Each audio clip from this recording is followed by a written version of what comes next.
Hello and welcome to the FSL circuit. This is going to be the last best of three. We've got Valor eSports versus Frosty Fire. Frosty Fire just ended up winning that somewhat long 60-minute game. Yeah, best of one.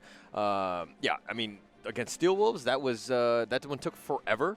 Mind you, I think the Bristle did quite a lot. And if we're looking into the draft right now, we've got a Bristle again. Another Bristle. If it ain't broke, why fix it? And it looks like they've picked that. Now, we have seen Grimstroke today, and what have you seen about Grimstroke today? For Grimstroke, I don't think I've casted a single game of Grimstroke that has won. So. Wait. Just today, or are we talking no, forever? all the way. All the really? way. The whole FSL here so far. I'm not entirely sure on the stats for Grimstroke, but Right. it's pretty poor. Yeah. Yep. It's Okay. pretty poor. So I mean, again, they cope with the Juggernaut here. They're just repeating their draft, except they swapped out the. Look, if it ain't broke, why fix it, right? It deals with the Grimstroke and the Undying. It ain't broke because they didn't buy Silver Edge. That is very, very true. Now, I'm hoping that Valor eSports tuned into the last game because, I mean, aside from getting some sort of insights in terms of playstyle, and we were harping on the fact that they needed Silver Edge and Vessel. I think they got Vessel, but they did not get Silver Edge. Yep. And you need some way to deal with this Bristle. You need to blow this guy up. Now, we know that Grimstroke and Undying have been picked. What do you, like, is there synergy between these two? No, not really. Not really, Soul right? Rip, double Soul Rip. Yay! Choo-choo! That's about it. So basically, my point about Grimstroke, right, is that Yeah. you always have to draft around the Grimstroke. So you want to go heroes like Doom, Lich, Lion, Shaman. These heroes are even Pugna. It's a bit iffy, but you know Pugna still kind of works. And but if you don't draft around the Grimstroke, people always think that, okay, so Grimstroke has a entire toolkit that's actually very useful. You've got the nuke, which is a slow as well. You've got the stun and the silence, all of which are very good as well. But the thing is that if you don't draft around that soul bind, then you completely ignore soul bind. Then what are you gonna get on him? Are you gonna expect Grimstroke to pull a hex out of her backside or something? You know? Yeah, I mean, you're gonna have to get some sort of like farm to get some of those items to deal with it. But okay, Frosty Fire are from Thailand. Right. Valor eSports are from Indonesia. Okay. So no matter what, in the top four, we're gonna have represented that's not Filipino or asterisk. Right. Right. So we have a little bit of diversity in that sense.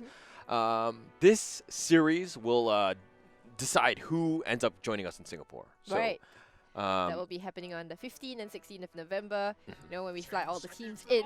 The teams who have, I think so far we've got Pacific Pink, we've got Asterisk, and we've got, who's the last time who just won? Why would you ask questions you don't even know the answer No, to? I don't know. That's why I'm asking you. No, we just had so many. Pacific Pink. Elites! Elite? Yeah, Elites. sorry. Elite is the one. We've had so many games today. We're having a hard time telling who's who, but yes, Elite did end up Elite. winning their so best now of we're going to three. be waiting, you know, for the winner of the series. Yeah. Will be the one to join us in Singapore. Yay. So, okay. Now, Necrophos here. Necro. But to deal with the jugs, I mean, it has the sustain that you kind of need. You need a little bit of magic damage to blow up the Necro, so it kind of works so far. Now, Frosty Fire, how did they respond to this? Frosty, you want more magic damage for sure, Yes. because now you've got a lot of physical, right? So you kind of negate quite a lot of what the Bristle is doing. So yeah, you just want something like a, I don't know, Zeus, Pugna,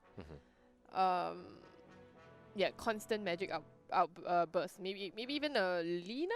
I think Lina, a pause for Lina sounds sounds awesome here. Yeah, somebody just blow them up. And it looks like they're going to go with Jakiro instead. Okay, it's not too bad, but 4 or 5 Jakiro. I prefer Jakiro as a 5. Okay. So that your ogre can go a bit greedier here. Okay. Yeah, so it looks like if you get ogre Midas, then you get that other core again, right? Yeah. Okay. We haven't seen too much success with Jakiro, and I feel like this is one of those things where even with the last DP that we saw, it was you're not playing to the hero's strengths. And Jakiro is one of those pushers that needs to be constantly pushing. Like, that's the kind of initiative that she wants to be taking. I think the Bristle Jakiro lane might actually be super rough. Oh, it's super rough, yeah. But again, you're gonna get countered with a Necro Grim or Necro Undying. I think the Necro Undying is scary. Be mid, actually. That is Necro true. Could be That's mid true. As well, That's but true. they will. I think it depends on because Frosty Fire haven't reviewed their mid yet, so they might want to hold that thought for a bit before they decide. And they go with a Bloodseeker. This is gonna be a carry Bloodseeker. It's definitely gonna be a carry Bloodseeker. I don't like that. I don't like it either. I really don't like that at all. I really don't like You this. get double Rapture. Cool. But not that cool. He's He's like, Bristol's like, all right, I'll just stand here. I'll turn around. Cool. That's about it. I can Yeah, say. I mean, Does it win games? No, not necessarily. no. It's cool. Unless they're next leveling it. Okay, Grimstroke, Bloodseeker, like the Soulbind, Rupture, and then everybody on the team gets Force Staff, and they just push up everybody around, and they do a whole bunch of damage to everybody.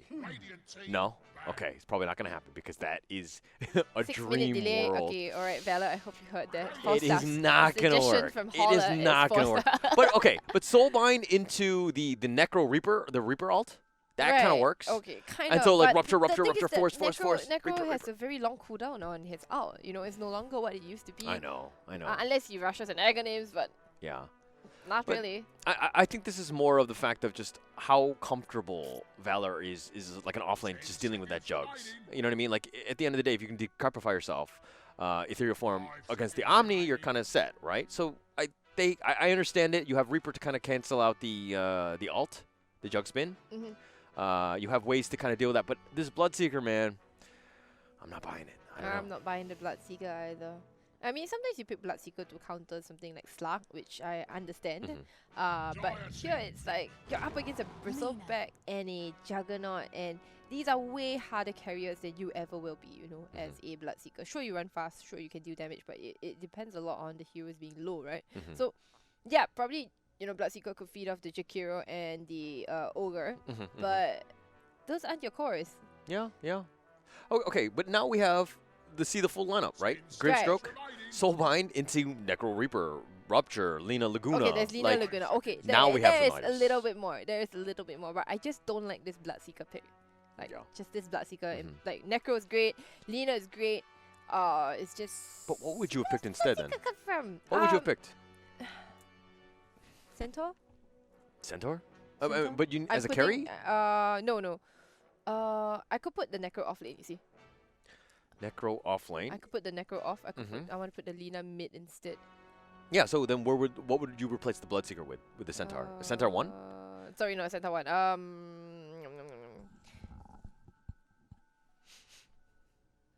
Lifestealer? Is Lifestealer? No, Lifestealer's not bad. Yeah, not bad. Lifestealer's not bad. Yeah. Lifestealer. But no vehicle with Lifestealer. I don't think you need the vehicle right now. Now you. Or you could put. Actually, I would have thought like a Slark actually would have done really, really well. Because it's a natural Silver Edge carry. It's you have like in terms of stuns, but the Ogre. Suffer in lane a lot. Is it going to be a core Skywrath here? Yeah, I think so. I think it's a core Skywrath. It's a core. Yeah, sleepless Skywrath. Excellent. But into the Lina, okay. So this is going to be an interesting lineup because it's going to probably going to go up against the Lina. They're not telling us who's going. Yeah, here. they're like. See, Icomon is going off lane here. Do you think they're rock paper scissors right now? Yeah, like rock paper scissors shoot. Wait, again, 1, 2, 3. Rock paper scissors shoot. No shoot. Rock paper scissors. I didn't know you were gonna shoot. Okay. It depends. Okay, yeah, okay. So now you know. Hang on. You know my rock is coming. You know my rock is coming. It's a carry. It's a carry Bloodseeker again. Zavarius going mid Alien here. Zoo, yeah. Unless they swap it up and then like surprise casters. You think you know everything about us? No, you don't. No, we don't. But mind you, what we do know though is that these two teams have played against each other. Valor had won, and they destroyed with an amazing Pugna, 12-0-12 or something like that. Right. Zavarius Pugna here. Yeah. They had banned it, Frosty Fire. They banned it. Yeah. So they're trying to get like did their homework. Did a little bit of research, but the thing is that. Okay, this is a best of 3, right? Obviously, Game 1, in my opinion, is one of the most important ones because it kind of sets the tone of the rest of the series. Like, it's very hard to have an amazing Game 1 that's super back and forth and then losing because it's really demoralizing going into Game 2. And we saw that in the earlier series where the Game 2 was just very fast, right? They're not, their mind's not into it, right? Yeah, I mean, so, it's tilt and all that kind of thing, mentally not strong enough. You know what I mean? Like, these are the things where you need to kind of just deal with these things. And so it's going to be very interesting in terms of how they do this. And so I don't know if, Valor eSports with this whole Bloodseeker thing is experimenting or if this is like... Well, your Game 1 is a possible experimental game, right? Like you could mess around a little bit, tell yourself that this is gonna be just a warm-up game, and then in the second game, then we go serious, So maybe. I think Team Secret is known to do that a lot, isn't it? Like, they always lose the first game because Puppy drafts something like really, really crazy, funny, crazy, cocky kind of thing. And then after that, they come back with a bang in the second game. Yeah. Like, Okay. So the players have loaded up. Nobody's moving. It was weird because I think they were all expecting a pause. You know, like nobody was moving. So cute, this career. Oh, that is cute. Oh, that's so I don't think I've seen that. I don't think I've ever seen that either. It's Omni and Hang Crystal on. Maiden. Oh my goodness, it's so cute. I want this Hang career on, now. click on it. Strongback the Strongback Swift. Swift. Oh my god. Oh my it's gosh, they have like a family of adorable. angels. I don't think I've seen this. I've not seen this. Where did they get It's this? a pimped up donkey right here. Sorry, I had to see. Send the career back to base. No, Keep it safe. no. Protect it. Actually, that's the furthest that when you buy things from the fountain, the courier will get it and then can send it to you to the mid. Right. So that's why they set it out that way. Yeah. Okay. Yeah, and to be honest, nobody smokes, nobody does the Monkey King thing where they sneak in. That's true. anymore. There is no Monkey King in this game Yeah. anyway. All right, So, so let me just you're introduce Gucci. some of the players here. So we've got Sky on the Grimstroke here going into the off lane, followed by the Lina, who will be played by Zavera. She's going to the mid lane. The Undying. Ooh, I just missed a kill on the Icomon actually, who was taken down by, I believe, just the Quill Sprays actually from Cat Chaser. Cat Chaser is dropping very low. That's like 8 Oh, they're looking to turn this? stacks on her, but they already turned this onto Gracelyn right now. She Oh did my pop a gosh. mango for this. Gracelyn does have 4 stacks on her. She's already got 12 health. She's got 12 strength though, so that's going to be quite a lot. But alright, getting a kill onto Icomon. I barely even introduced the players here. Yeah, but sorry, was it Alright. Bristle got it? Yeah, Bristle got that. Oh, that's gonna be Yeah, it's gonna disastrous. be disastrous. Like Bristle getting a hit start, it's already so okay. Gracelyn playing the Undying, Necroforce again. Unfortunately, Icomon actually going to the safe lane will be played by Icomon here. The off lane. Wait a minute, this is the safe. This is the mid lane. This They is the got mid lane cute. Bloodseeker. They got cute. No, this works. The Bloodseeker does okay against this, the Sky Ref. Right. Yeah. It does way better than Alina would, that's for sure. Look again. First skill concussive shot. Are we? Did they know something here? We don't No, know. it's because of the slow. It's because of the slow, and it does mess up with it. Oh, uphill miss. Yeah. Okay. Anyway, the side of the Dire, we've got Lorism, 5 milligrams playing the Ogre Magi, Mei playing the Juggernaut yet again, Bristleback will be played by Cat Chaser, ooh, another scary Bristleback, mid lane, Sleepless playing the Skyrap, and last but not least, Zara on the Jakira. Actually, I think that Skywrath is going to suffer against this Bloodseeker. Right. It's going to be kind of, they did an audible at the last second in the sense of Alien Zoo playing mid, but actually, Bloodseeker does well against the Sky because of the fact that she heals Yeah, she every heals, kill, Yeah, right? the sustain here. She has it. Oh, she missed that one, but that's okay. She should be okay as long as she continues to play the stun. Inksaw gonna clip onto the Ogre, but Ogre's super strong and tanky.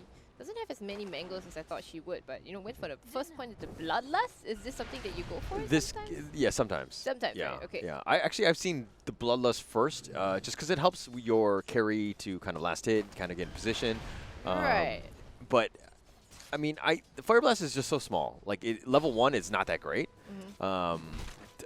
To be honest, I think Ignite's been nerfed so much that Ignite's not even that good. Yeah, So- but normally, let's say I was thinking of point into Fire Blast at the very least. Yeah. So you kind of, you know, let's say when you're and when the enemy wants to last hit, you just stun them just before they last hit. So you just mess up the hits that way. It's super fun to do, honestly.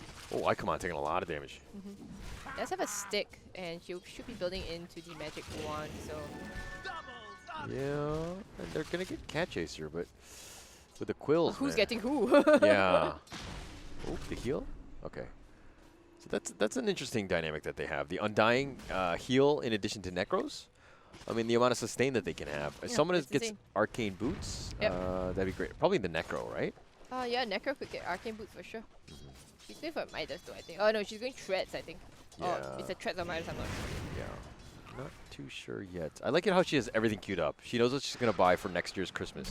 Like, everything. Oh, the DD. Do you want to mess around with this? Oh, Alien Zoo. She does have 8 stick It charges, does have a so should be just stick. fine. But she just set the career back, I think. Now Talisman by Yeah. Zaveria. Interesting. They Interesting. really sorted the lanes, huh? Yeah. Oh, and bot lane. Wait, sorry, mid lane actually. Yep. Sleepless. I think she dived under the tower. Oh my goodness, Sleepless living on a drop of HP. So, not the end of the world. I mean, it's just a kill. And Bloodseeker was very, very low. You had no shrine. So, this is actually not the worst case scenario because now she's full, right? Okay. She's level 4, and now Sleepless has to back off and waste a lot of time. So, No, she's got the south as well as Mana Pot yeah. here. So. But no. Oh, she has a self. Yep. Yep. Okay. Cool. So Alien Zoo back into the lane. 2 points in blood, right? Actually. Oh, was it gonna clip it? Yeah, It clipped it with the salve and the clarity. Yep, that's right. Value. Oh so my gosh. She's gonna change aggro, change aggro, change aggro. Right. She doesn't. Yeah, change she aggro. changes. Yeah. She changes. This This guy. got to go out. Ogre's of there. gonna the run. TP in from the ogre, but I gotta think it's run gonna back Alien Zoo off. So that will Wow. be persuade that. The blood right, like clipping the and just like stopping the clarity and the salve. Beautiful placement of the blood right, honestly. Ooh. The limit of that one, but okay. Yeah. So again, I still think the Arcane Bolt's better than the Concussion. Like, Right. Alien I don't care Zoo what you say. finding a haste rune. Oh. She's gonna go in and she run into. Oh, the she's gonna TP away. She's gonna TP away. Yeah. She knows she's very Yeah. low. You look at the health, you look at her. She's 550 already, by the way. 4 minutes in. Who needs shoes, you know? Why did I she mean, when you bother run getting like shoes? Naruto, obviously you're gonna run faster, right? Bot lane here, looks like they're going on to Grace Lane here. She will get the soul rip off and that's going to heal her up quite a bit. But the thing is that she's got so many stacks on her to kill Grace. Nothing much that Icomon can really do, but she can actually deal a lot of damage to Cat Chaser right now. But I think it she's is in Icomon. trouble. She has 18 stick charges. She doesn't have a gold shroud right now, but there's a lot of stacks here. Visco, Oh! The stroke of fate finishes off the bristleback in the end, and Icomon lives. That was a nice TP in from the Grimstroke here. That was very, very close. Sky coming out of nowhere. That skill shot. And they're gonna be able to get the runes, and after they go to the shrine, and that's just so value. Yeah, and it's funny because nobody in the top is really in position yet. Okay, they're making their way now to get some runes, but I feel like you need to prioritize those a little bit better. Yeah, to be there before the rune spawns right here. That's interesting. That okay, Zaviria has a bottle, but didn't actually bottle that rune. Zaviria has a bottle? Oh no, no, I'm talking. What's her name? Lena. Oh, Lena, right. Zaviria. Lena. Zaviera. Sorry. Oh, she's gonna drop Mimi really low, but maybe that's like the healing board. With the totem, yeah. Okay. We're still good. They're gonna be chasing bot here. Looks like they'll be chasing Chaser. Cat Chaser super low. Oh, last decay, as well as the Tough Pulse is gonna finish off the Bristleback, who is still quite susceptible to magic damage at the moment, right? Right. It's gonna be have to probably build a hood, for sure. Necro getting real low, and then the blood. But you know it's deceptive, right? When there's a Necro here, like you don't wanna pretend that I can grow this Necro because Necro just goes. She's missing all the last hits though. No regen. Yeah, I think Icomon is more of an offlane player. Yeah. You're not so focused on the last hits right here. Yeah, not used to actually having to. Yeah, she is definitely the 3. But one thing to note is this Bloodseeker, 46 last hits, 7, right? Wait, what? Oh, what? Lorazepam, that's just shame. Run in shame. Shame. That was super shameful because that creep. In fact, Zaviria moved away from the creeps, and okay, but anyway, Icomon going down bot to the Chikiro as well as I believe the Skyrim. No, the Skyrim didn't make a rotation. Wait, what? It was just the Bristleback. Yeah. Yeah, just the Bristleback and the Chikiro. Yeah. Yeah, that's enough damage. It's hard to get away from him. It doesn't have a point in the gold shot. Do you think this should be a point at least at the gold shot?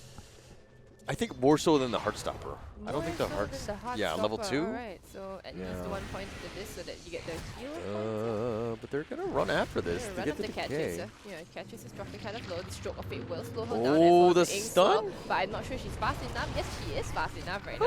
She doesn't have the ult The anymore. Quills did so much work, Oh, and they did kill her! Icomon goes down in the end! And the Bloodseeker is now here another with a rupture. I rupture. believe Cat Chaser is very, very, very dead. They're just beating the dead cat, basically. Okay, this is one where I feel like they initiated too early. If they knew that the Bloodseeker was rotating over, they needed to kind of just pace themselves so that the Bloodseeker get it in first. Once the rupture happens, it's a secured kill, right? Yeah. And the fact that they were just chasing him for so long and he got so many shots on the Quills, like Bristle got a double kill out of this. Yeah, like right at the edge here. I think it was right at the tip here. He was right under the tower here as well. It's just the tip. That's usually how it is. That's the best part, right? Yeah, it's the best part. Yeah. Okay, but Zaviria is level 6 now. It's got Yules queued up. Arcane boots into Yule, so okay, seems good. Okay, that's good. A little bit of mana, like, should not be a problem. Sleepless.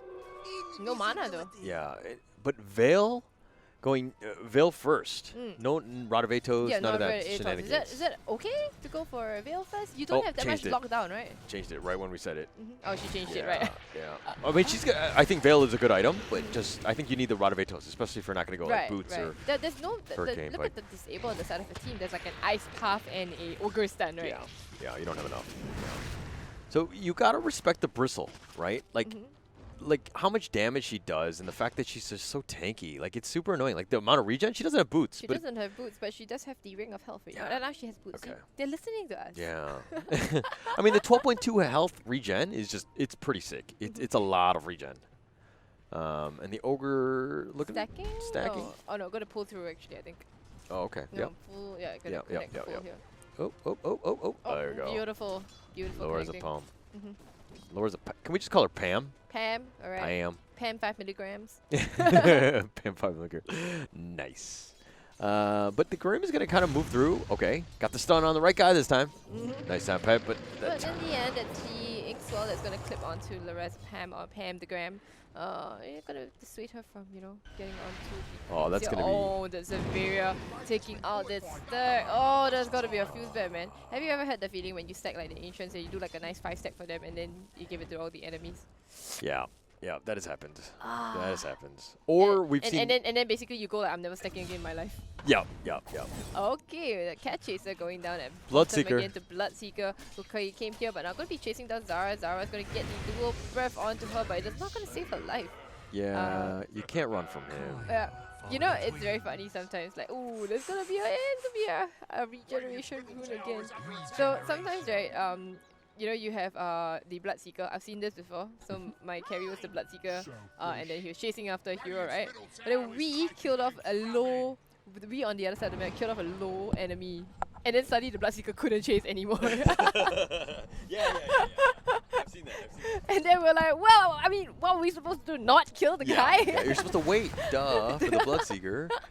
Are you a team player or not? It was super funny because like we didn't realize what was happening on the other side of the map, right? Like, we should gonna get the Omni Slash down here. The stun is off the mark. Zaveria's gonna run herself away. The TP's coming in from the Undying. Let's see if they can turn and do anything about this.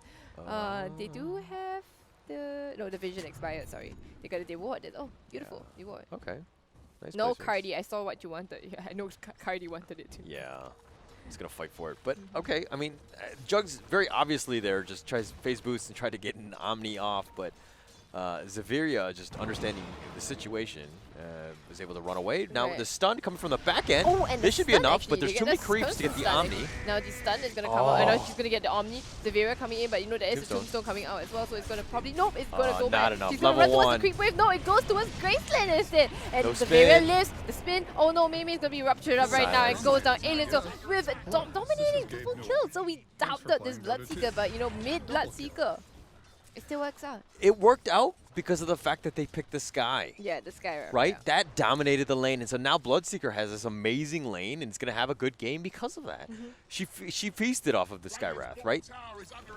So if they didn't lane the Sky Wrath mid, but they didn't know who was going mid, right? I think they might have thought that the Necro was going mid, or maybe the Lina.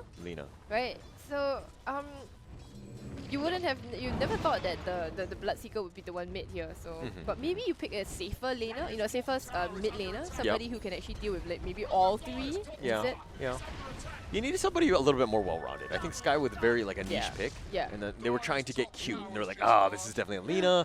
We're gonna destroy her, but Valor just being outsmarting the counter pick, so to speak, it just changed up the lanes. What might have been maybe a better mid laner for the Dire? For the Dire. Not Sky. You don't want the Sky, right? Sky. Alright, but it looks like Ogre's like very, just very, trying to farm the Observer Ward. Yeah. Doesn't actually get it. She got the Observer Ward. She got the Observer. Did she? Okay, okay. So not completely 149 goal. Yeah.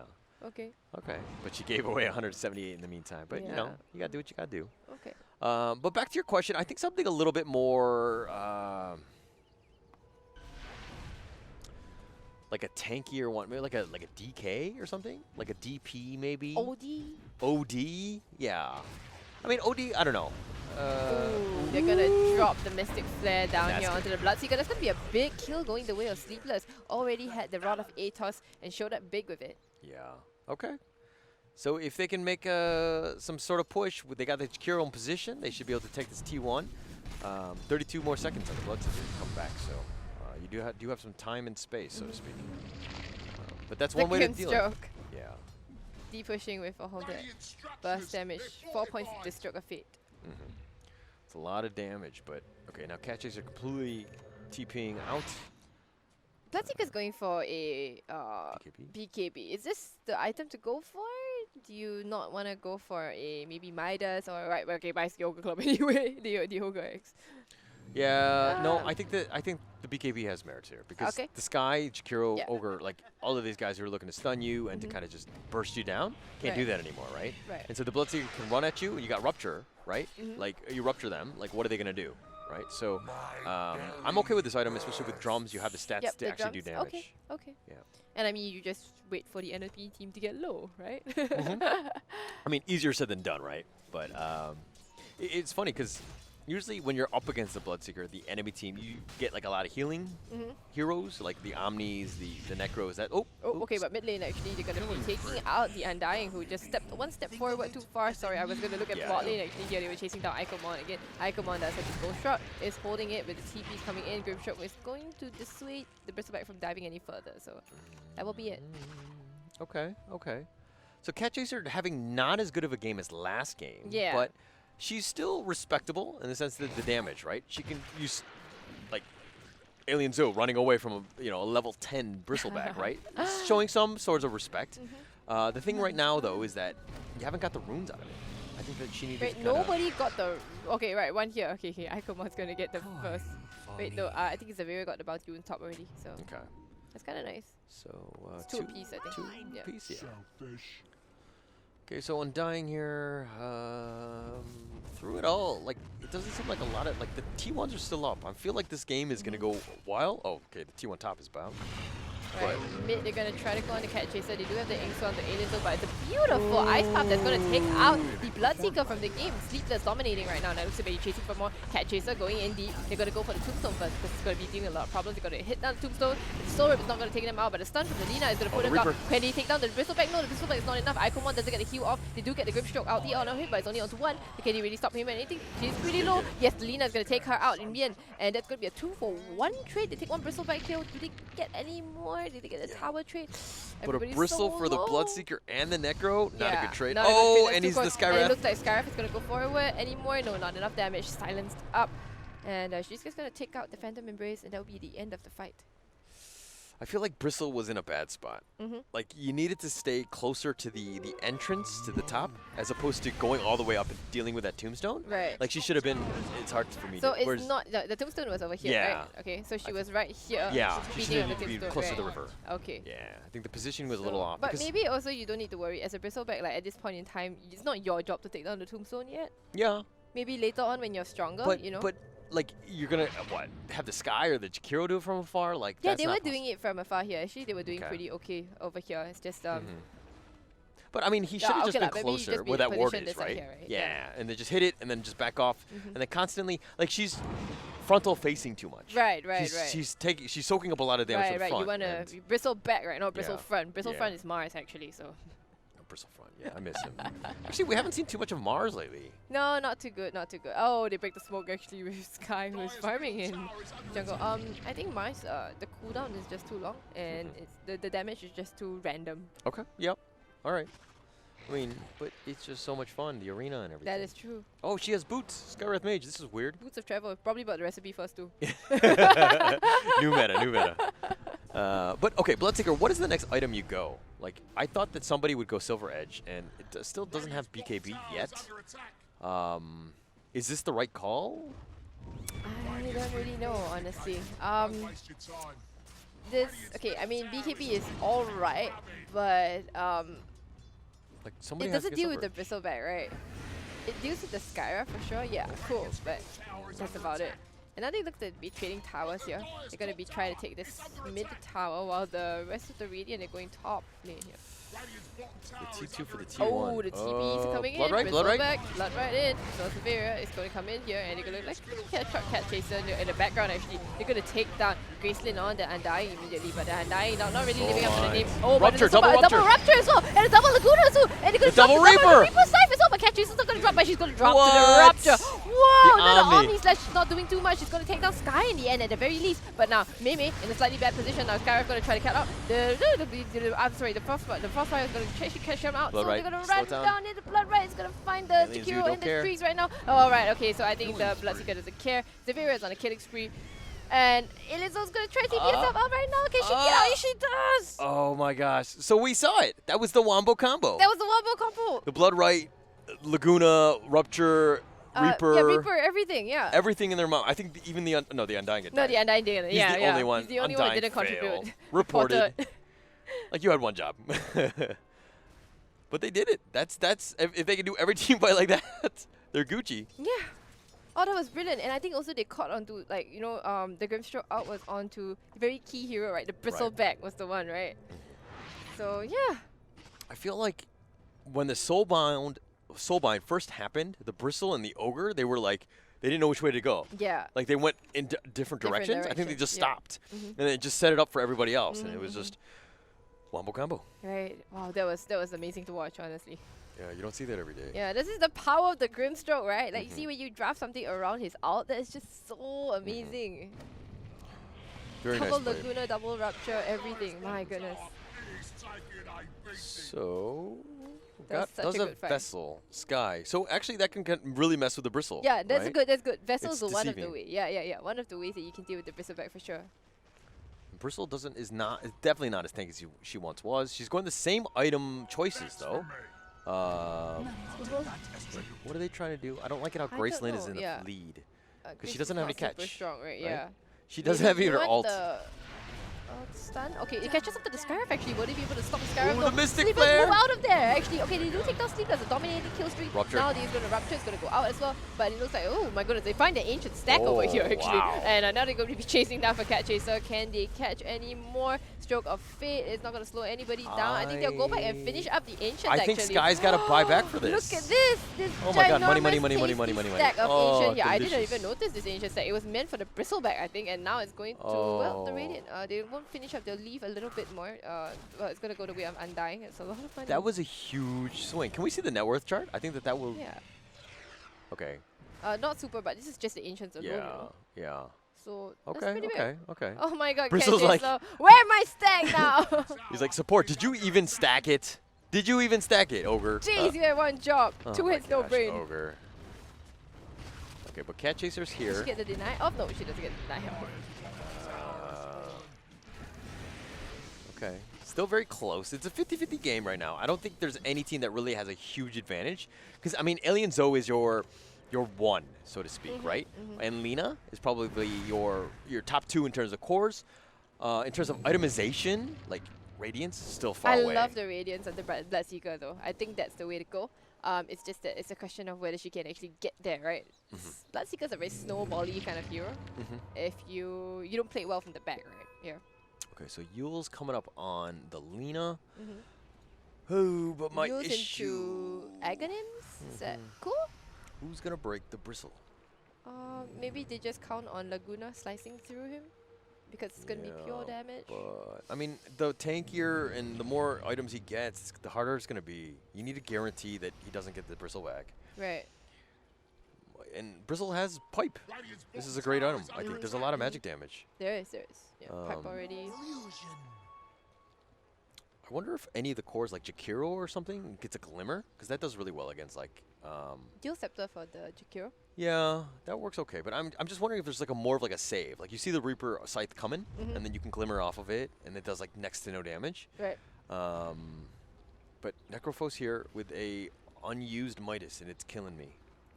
Come on, on, he walked efficiency. past the camp. Just any creep. Just use it. Yeah. Use Look, it. look, Yeah, look, look. use it. They won't see it. They won't see it. Look. He's like, no. They got wards everywhere, so they're gonna do this. But I don't think that was. Come on. Come on. Come on. The scan actually reveals them, so now the Dire know that they are in the jungle, and that's why they're heading off towards the off-lane side of the jungle, while the Skyra farms comfortably here at bot lane. They're not going to find anything from the smoke, so... What is Sky doing? Like, I mean, what items-wise? Okay, so she's got BOT. That hasn't changed for a while, huh? She can TP on outs. Yeah. I mean, this is the thing, is that Sky, if you're not ganking people, you're not really doing any work. Right. I mean, ideally, you don't want her split pushing, right? She's not really a split pushing hero. I mean, you have 2 heroes here split pushing, and then you have like the 4 hero commitment here. I think it's way more worth for the Dire, right? Yeah. And they also get the tower as well, so... all because it's Jakiro. The Liquid Fire does a lot of work. Liquid Fire doing work, yeah. Right? Doing not the max ice path build, but going for the Liquid Fire build. I like it. You need a pusher. And you still have your T1 up. Pam. 5MG. Yeah, Pam for the gram. Yeah. Huh. So what is the next? Things are quite quiet, huh? Yeah. Diffusal, into Manta. Are they waiting for a power spike, some kind of items, something like that? Who are we waiting on here? Who are we waiting on? I mean, okay. I think Frosty Fire can kind of just have all day. As long as the Jugs is consistently farming, she's okay. The Bloodseeker and Lina need to be making plays, in my opinion. They need to not just be jungling, and they need to be looking at pickoffs. Anytime, again, Rupture is off on cooldown, you need to use it. And so Bloodseeker has the BKB, can start making plays. Right. BKB still not used, actually. Yeah. Has it had it for quite a while, right? She switched up, actually. She's not going really. She's going to go for Basher instead. I'm okay with that. It's okay? I'm okay. Right. I'm okay. To be honest, I'd prefer somebody went Silver Edge, but you know, that's neither here nor there, right? So the Basher just kind of lock it down in case. Now he can kind of solo kill people with like the Rupture. Right. And the Basher's just kind of nice in just securing kills, so to speak. Yeah, and to make sure that, you know, eventually builds into the pistol, so you can't just TP out from the Bloodseeker's nose. So the blood right here. Right, so it looks like they're gonna go after Cat Chaser. Cat Chaser is very strong. Why would you? I don't think you want to go on Cat Chaser itself, you know, because Cat Chaser is like my insurance, okay? Don't touch. These 3 are mine. Those 30 were yours. You took them already, okay? Just leave me with some. Yeah. Okay. Okay. So the Bristle, though, I mean, you have pipe and whatnot. What else do you need to go? Pipe on the Bristle. What else do you go for? Going for a Lotus or always very good against any Grimstroke lineup, right? Any kind of point target spells, you can reflect it with the Lotus Orb. I think a Lotus Orb is great. Yeah, agreed with the Reaper and the Rupture potentially reflecting. Yeah, that'd be pretty good.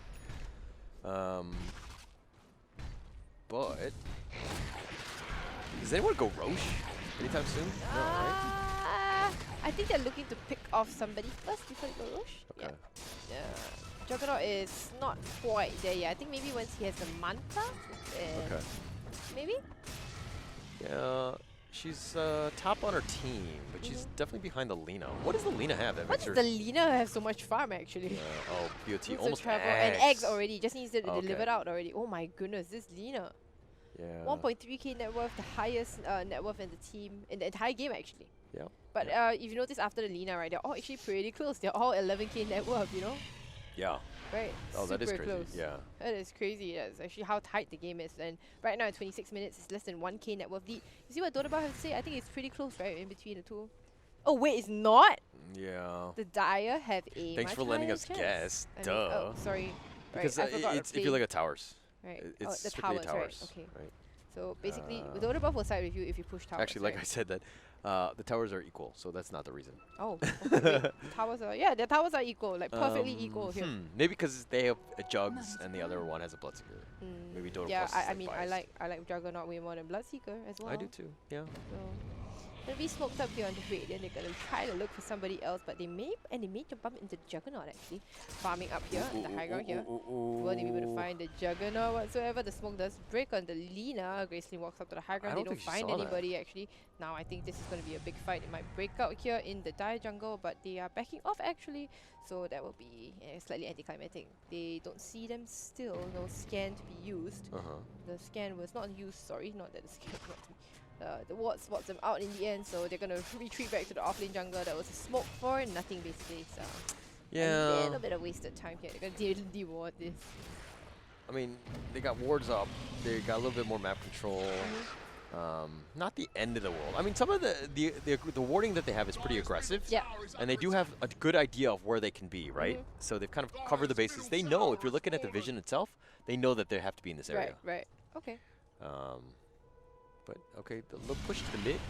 They're pushing mid now. Xavier just laying it into this tower. It looks like they want to defend this here. Juggernaut, sorry, Cat Chaser is moving forward, but Xavier is still hitting relentlessly into this tower. The stun does clip onto the Bristleback, and let's see if they'll be able to get anything out of this Bristleback. Does take a lot of damage, but does have a pipe. Remember, Xavier now, brings down the tower to about what? How much is this? 10% HP dropping there, 10% HP. The Rapture is on the Cat Chaser, holds it in place. He's going to run himself out. Alien is going to go for it. No, they take the tower now. Now the stun is going to clip onto the Bristleback. BKB is popped. Soulbind. Oh, the Soulbind is popped. No, but then Laguna doesn't come out in the end, and actually the Undying going to go down the side. They're going to still chase down Cat Chaser, who he drops in the end because Bloodseeker things, And that will be the end of the fight, I believe. They don't really quite get the wombo combo off, but again, it is the Ogre and the the Ogre and the Bristleback running in wrong directions again, right? Yeah, they need to get in sync with one another. Mind you, the Reapers, the Scythe was dropped very, very early. Dina didn't have Aghanims? Sorry, didn't have Laguna? What did she use it on, actually? I don't know. Yeah, that was super weird because, like, if they had Laguna, it made sense for that Reaper Scythe. The timing would have worked. Yeah. No, but, I mean, Bristle and Ogre were like 75% life, right? And it does like next to nothing at that point. Yeah. But, I mean, in the end, they secure both kills, so who am I to say? But, again, just talking efficiency and how to improve and get better, right? Yep. Juggernaut. I feel like he's had the same items. Yeah, I feel like he's had the same items for a super long time. Does he have anything coming in the career? No, not really. No. But does have Omni at level 3? Level 3 Omni is insane. Oh, okay, gonna spin them down here. The Inksalt's not gonna do too much. Yeah. It's Good gonna call. TP on out. Oh my goodness! Laguna, by the way. Whoa, living dangerously. Woo! That was super close. Yeah, that was super close. I don't even think the Jugs expected that. That was crazy. Okay, that was absolutely crazy. So at least the Jug lives, but wow. I'm sure Jugs is like, what? I'm fine. That's the perfect question mark. Right? Alright, so Alien has actually got herself a DD room here. So that's going to be a lot of damage. Coming out. Let's see if they can take a fight with this. She doesn't have an Abyssal. She's going for a Butterfly after this? Yeah, she's going to go for the right click side. Alright, the right click side of things. Yeah. They're going to go finish up this last outer tower on the Dire. And that will be an easy tower with that DD rune. So she goes to be a Xavier. So. Well, one thing though is that we've been harping on the Silver Edge thing, but the thing is that the Bristleback isn't as tanky as the last game. Right, yeah. So it's not that big. Oh, they're gonna get out. They're gonna do a lot of damage to aliens, but beautiful force stuff is gonna get her out of trouble of their magic damage. Now they're gonna try and go onto Icon 1, but it looks like this tower is dropping really, really fast. The Icon as well. The first is gonna be dropped, and they're gonna try to back themselves out of there. I think Cardi is still doing a lot of damage, but not enough to take down that tower. Alright. In the end, that's just going to be the disengage from there. They TP away, but will they find the Juggernaut here who was split pushing in the end? Now Graceling going to try to go forward. She's going to spin TP forward. There is nothing towards there. The Rapture is going to come out. No Laguna going to be wasted on him as well. So Alien maybe wanting to go for maybe we want to complete the Abyssal first over the Butterfly? Yeah. Do you really need the Butterfly? I think it's just trying to man fight this Jug, right? Right. Okay. I think that you're gonna you need some way. Okay, you want Basher to kind of just lock the guy in place. He's looking for that epic one-on-one battle, with the Jugs. I mean, it's not really fair seeing as Jugs as Omni, but I think that it's just something that they need to do. They do need to worry about. Now, the fight at the bottom, they pushed up a lot, but the Bloodseeker was actually had DD and didn't really make use of that. Like, if they had to completely disengage. And here comes Bristle. Oh, Bristle back. And now Alien's super low. She's going to be forced out now. Okay, but you know what? They push her around. They take her out in the end. Oh, they drop the Soulbind again. But they do take out the Grimstroke in the end. The Soulbind, will they have anything to follow up? The spin is onto the Juggernaut as well as the Bristle back. And now the Macropyre dealing a lot of damage as well. But it's just a zoning Macropyre. And now Roshan's going to be battling it out with the zombies for a bit. The Roshan's pretty freaking low. They're going to try to take down Oh my gosh, they should not. Oh no, they're gonna take down the tombstone, and I think that's the end of the fight for the Radiant here. Yeah, I think that this is a free Yeah, Roche. This is a free Roche right now because Mimi is gonna take down Roshan herself. Cat And Chaser, they've got, get you know, in. Cat Chaser has to get in with the nasal goo as well as the stick spray. Oh, but okay, Grimstroke gotta go knows. back. They Yeah. want to contest this. They want to fight. Now Yeah. the Raid Zion, they're gonna back off instead. Does Cat Chaser, do they actually fight for this? They don't have I don't know. Tombstone. Cat Chaser, yeah, they don't have Tombstone yet. They don't have Tombstone's up in Soulbind. 30 seconds. They have Oh, the Soulbind. TP. Now Grayson's gonna have TP out, but it gets finished off Oh, by but Bristle. the Ice Path. He's got Bristle Rupture and is he's gonna running TP out, forward. Right, Bristle back. Bristle is gonna just drop down right now. No, he's still very low, but he's gonna go down in the end. The Bristle back is, and I think that the Bristle back has no buyback, so that's probably gonna be the cue to back off. Sarah's gonna use up the Bloodseeker right now. Bloodseeker's going to have to chase and find a different target. They find the Ogre Magi in the river to stun up. Goodbye, Ogre Magi. Not tanky at all. You were in such an advantageous position, the Dire that is, right? Like the Yep. fact that you had 5-on-4, you forced the buyback from Grim, and then Bristle completely walking out of position, gets ruptured and just walks back and forth and dies. Like, oh, that just seems... Alright, the Bristle, the Grimstroke out, he's out, the so double bad. Laguna's out again, but oh no, not able to get off any kind of damage at all from the Necrophos, and they They're will gonna take turn down the this. Juggernaut. They turn this immediately. Something, throw, but throw back in their favor. That was such a throw. The Bristle, like, why would you do... You had a free Roshan. All you had to do was play safe And not go so far forward. Yeah. I mean, the Rupture was there, I get it. But the thing is that you need to respect that. You can't fight everybody 1v4. You're not that strong. Like, this Bloodseeker actually does work. And the fact that he had Rupture and you can't run away from him. It doesn't matter if you had Lotus on or not, you know. Oh, you had a, like, it's 4K net worth lead, but that swing should not have happened. That was Right. a big mistake by Right. Frosty Fire. Big mistake. Look at that big swing over there here.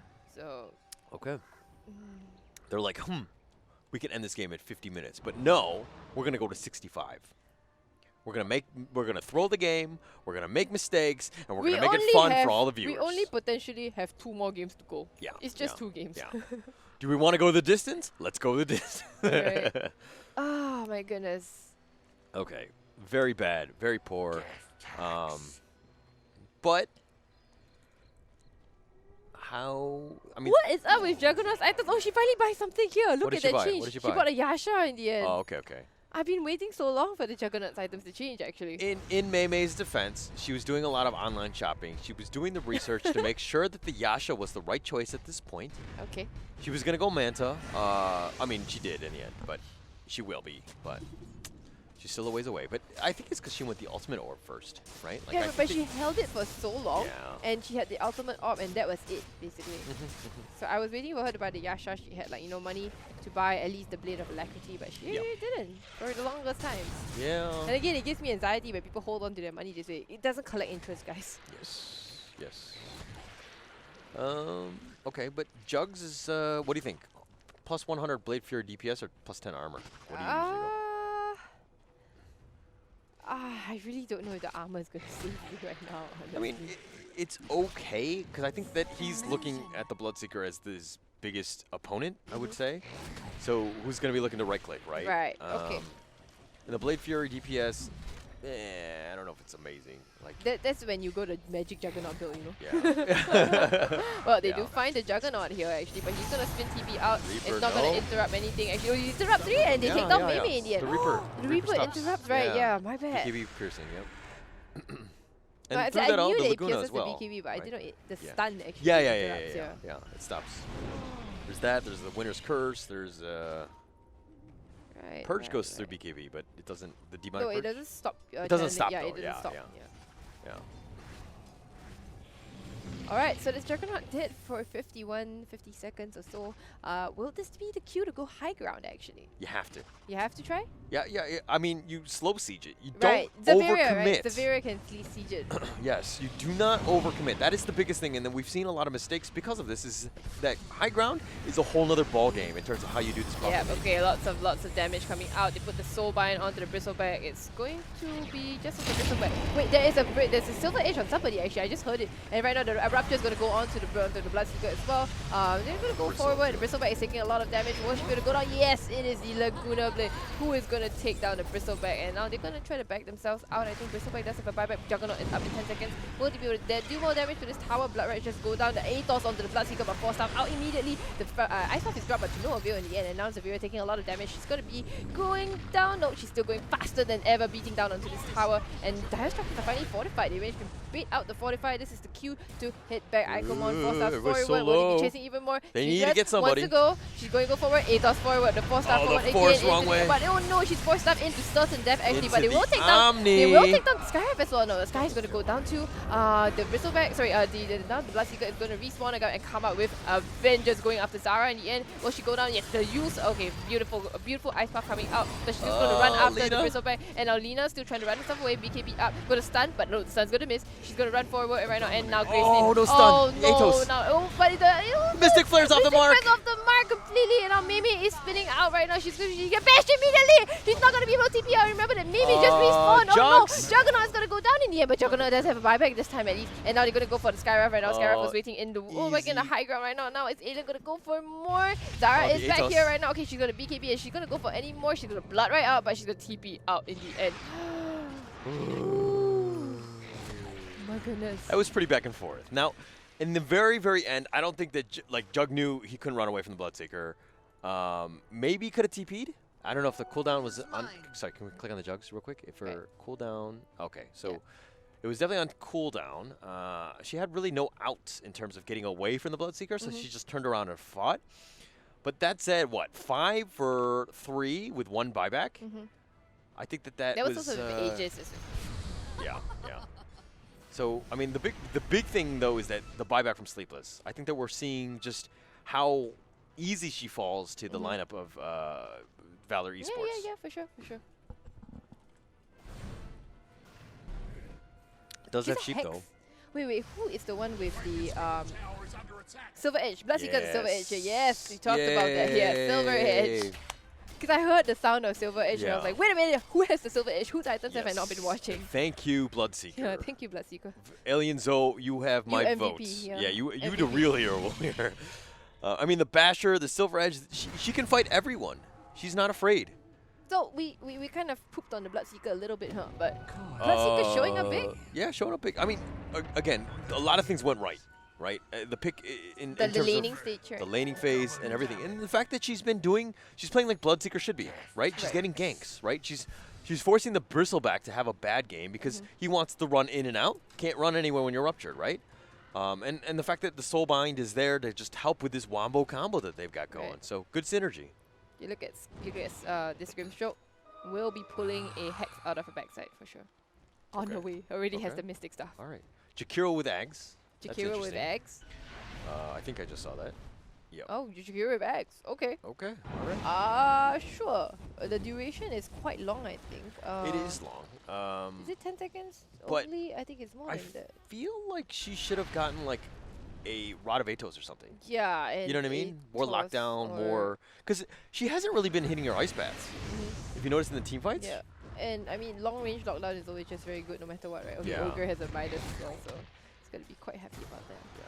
Oh, they're going to catch out the Ogre Magi again. What's the Ogre Magi doing so far out here? Anyway, Laguna out, Midas out, but you know, he shouldn't have been there. Going to be taken down. Yeah, the Stroke of Fate will finish off that Ogre.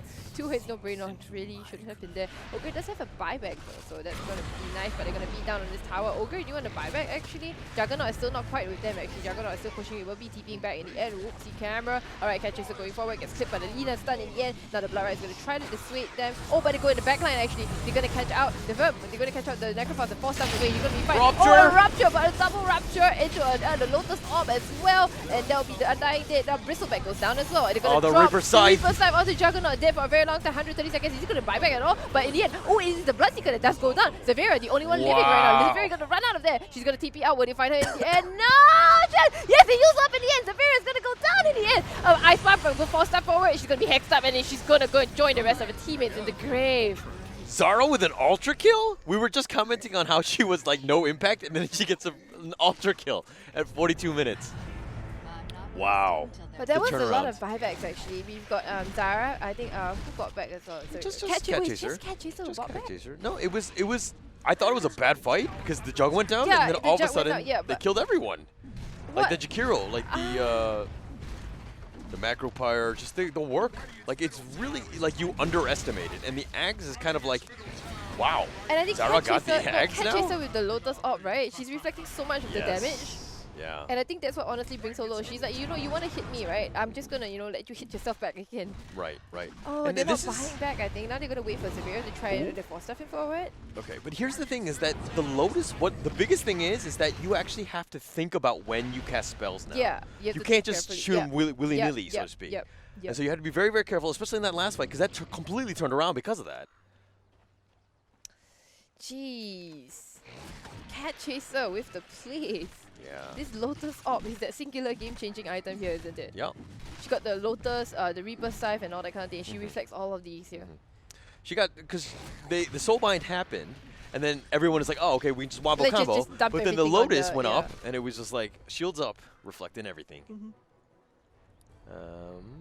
But Cat Chaser is then going to go Heart. What do you think about that? Heart is alright, but it just allows her to stay in fights for longer, I suppose. Okay. Tankier. Yeah. Would maybe prefer she finished Crimson, maybe? Okay. I think, to be honest, I think Crimson's just too late. Too late? Yeah. Okay, so you just want to 'Cause- ignore the Crimson? Yeah, at this point, the support should have had some sort of, self-sustaining item, Yules, right. Force, whatever, to deal with it. Okay. And because the Crimson, like the damage mitigation isn't that much right now. He needs some way to kind of, like if he gets Silver Edged, he can like Lotus himself up. So he kind of, you know what I mean, the debuff goes away. Like he needs just ways to deal with that. And obviously just being super tanky with Heart, I think that it's a great item for them. Right. Okay. So Heart tanky, it makes him tankier. What do you think, like maybe Cat Chaser might want to go for a Radiance? Or would she go No, for... Radiance is too late now. Too late now. Too Okay. late. Radiance is like that 10 or 15 minute to 30 minute item. It does fall off in the end. I don't think Right, that but it's now BKB timings are also going down, right? So Yeah, 5 seconds but- and Cat Chaser, there is no BKB on But Necroforce. right now it's mostly mostly about the HP, right. right? The pools are large enough that the Okay. Radiance burn not really relevant. Okay, okay. Alright, they're just gonna go straight for the shrines. Then this is gonna open up, it's gonna take Roshan, make Roshan a lot easier to take. Roshan will definitely be the next objective for them. Oh, did you see that Midas? Yeah, the Midas. You went from Skill both Midas. camps as well, right? Wow. Amazing. Money to burn. Look at this side here. The lane is pushed in quite a bit, so they're going to be a bit concerned about this. But see, this is quite standard, right? When this lane pushes in, it means that they're going to be taking Roshan here. Yeah. Yeah, so they're going to go for Roshan itself. I mean, if the lanes have all pushed, they don't really. I don't think they can test this, or even do they even know? I don't know. It seems like the Dire are a little bit scared, huh? Yeah. I mean, they've been like there's so much map control that the Radiant have, and yeah, even if I think it's just too little, too late at this point. But even though the Radiant have a lot of map control, right? Like, Yeah. they look at their warding here. It's honestly like nothing much. Yeah, Look at what yeah. they see. Yeah, I'm pretty Okay. sure that there's 4 I mean, the wards. Dire they see less, right? But the thing is that Radiant are the ones with map control, so they should be putting up more wards, should isn't be. it? Yeah. They should be. Alien Zoe getting a little low. Doesn't need to be a little bit careful, but I mean, all heroes have been off the map. They do need to suspect that. Yeah, they're Roshan's gonna being send a done. Juggernaut illusion in, but it's too late. The Aegis and the Cheese will go the way of the Dire, of the No, Radiant. Sorry, yeah. Bloodseeker's got both, selfishly. He looks to pop the Aegis and then have the cheese as the backup. But yeah, I think Alien Zoe can kind of just play super aggressive at this point. But he's going for Abyssal next. Are you okay with that with a Bloodseeker? Yeah. Yeah. I think the episode should have been. She buys the Morbid Mask first, so does have buyback. I think. Let's just check the buyback statuses. No, doesn't But have 200 buyback. gold. But 200 gold. It's not too bad. Lina buyback on cooldown, as is the Bristleback. So I think now you really might want to press your advantage because you know Bristleback doesn't have buyback. You know you can cut through that Bristleback with the Silver Edge. So you want to try to push with this Aegis? Yeah, you definitely have to. You have to You're push taking out all down the lanes, if mid-tier anything. 1 also, right? The mid-tier 3, sorry. Yeah, yeah. And the Shrine is, they still have 1 up. Now, mind you, it's 47 minutes, less than the 1K net worth lead. This is as back and forth as it's gone. Yeah, this is super close. Now, what does Dota Plus say, and what do you think before we go to Dota Plus? Okay. It's so hard to tell. I'm going to call 57% in favor of the Dire. I was actually thinking around that too. I think that it's 7% in favor. I think it's of a the small favorite of Frosty Fire. I just like. Okay, they just got a DD, so He's it's got definitely DD. Okay. 52% in favor of the Dire. Go! Oh my God, 68. Okay. Mother of God. Dire is still in. Dota Plus still favors Dire here, in spite of the DD will pick up as well. Yeah, like it would have changed that many percentage. But Every okay. little thing matters, okay? Every You're little thing right. matters. You're right. You're right.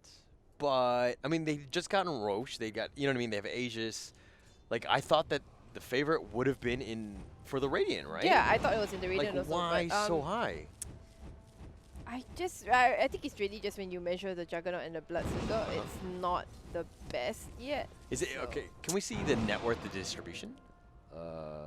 It's Sorry, so not close. just the individual ones. The individual? Sorry. Yep. There we go. Lina. Okay, because this might be it. The Undying is on the bottom. It's more spread out in the Dire. But I mean, Lina being top, she's just so squishy. Maybe Dota Plus doesn't respect her as like a real carry. Right.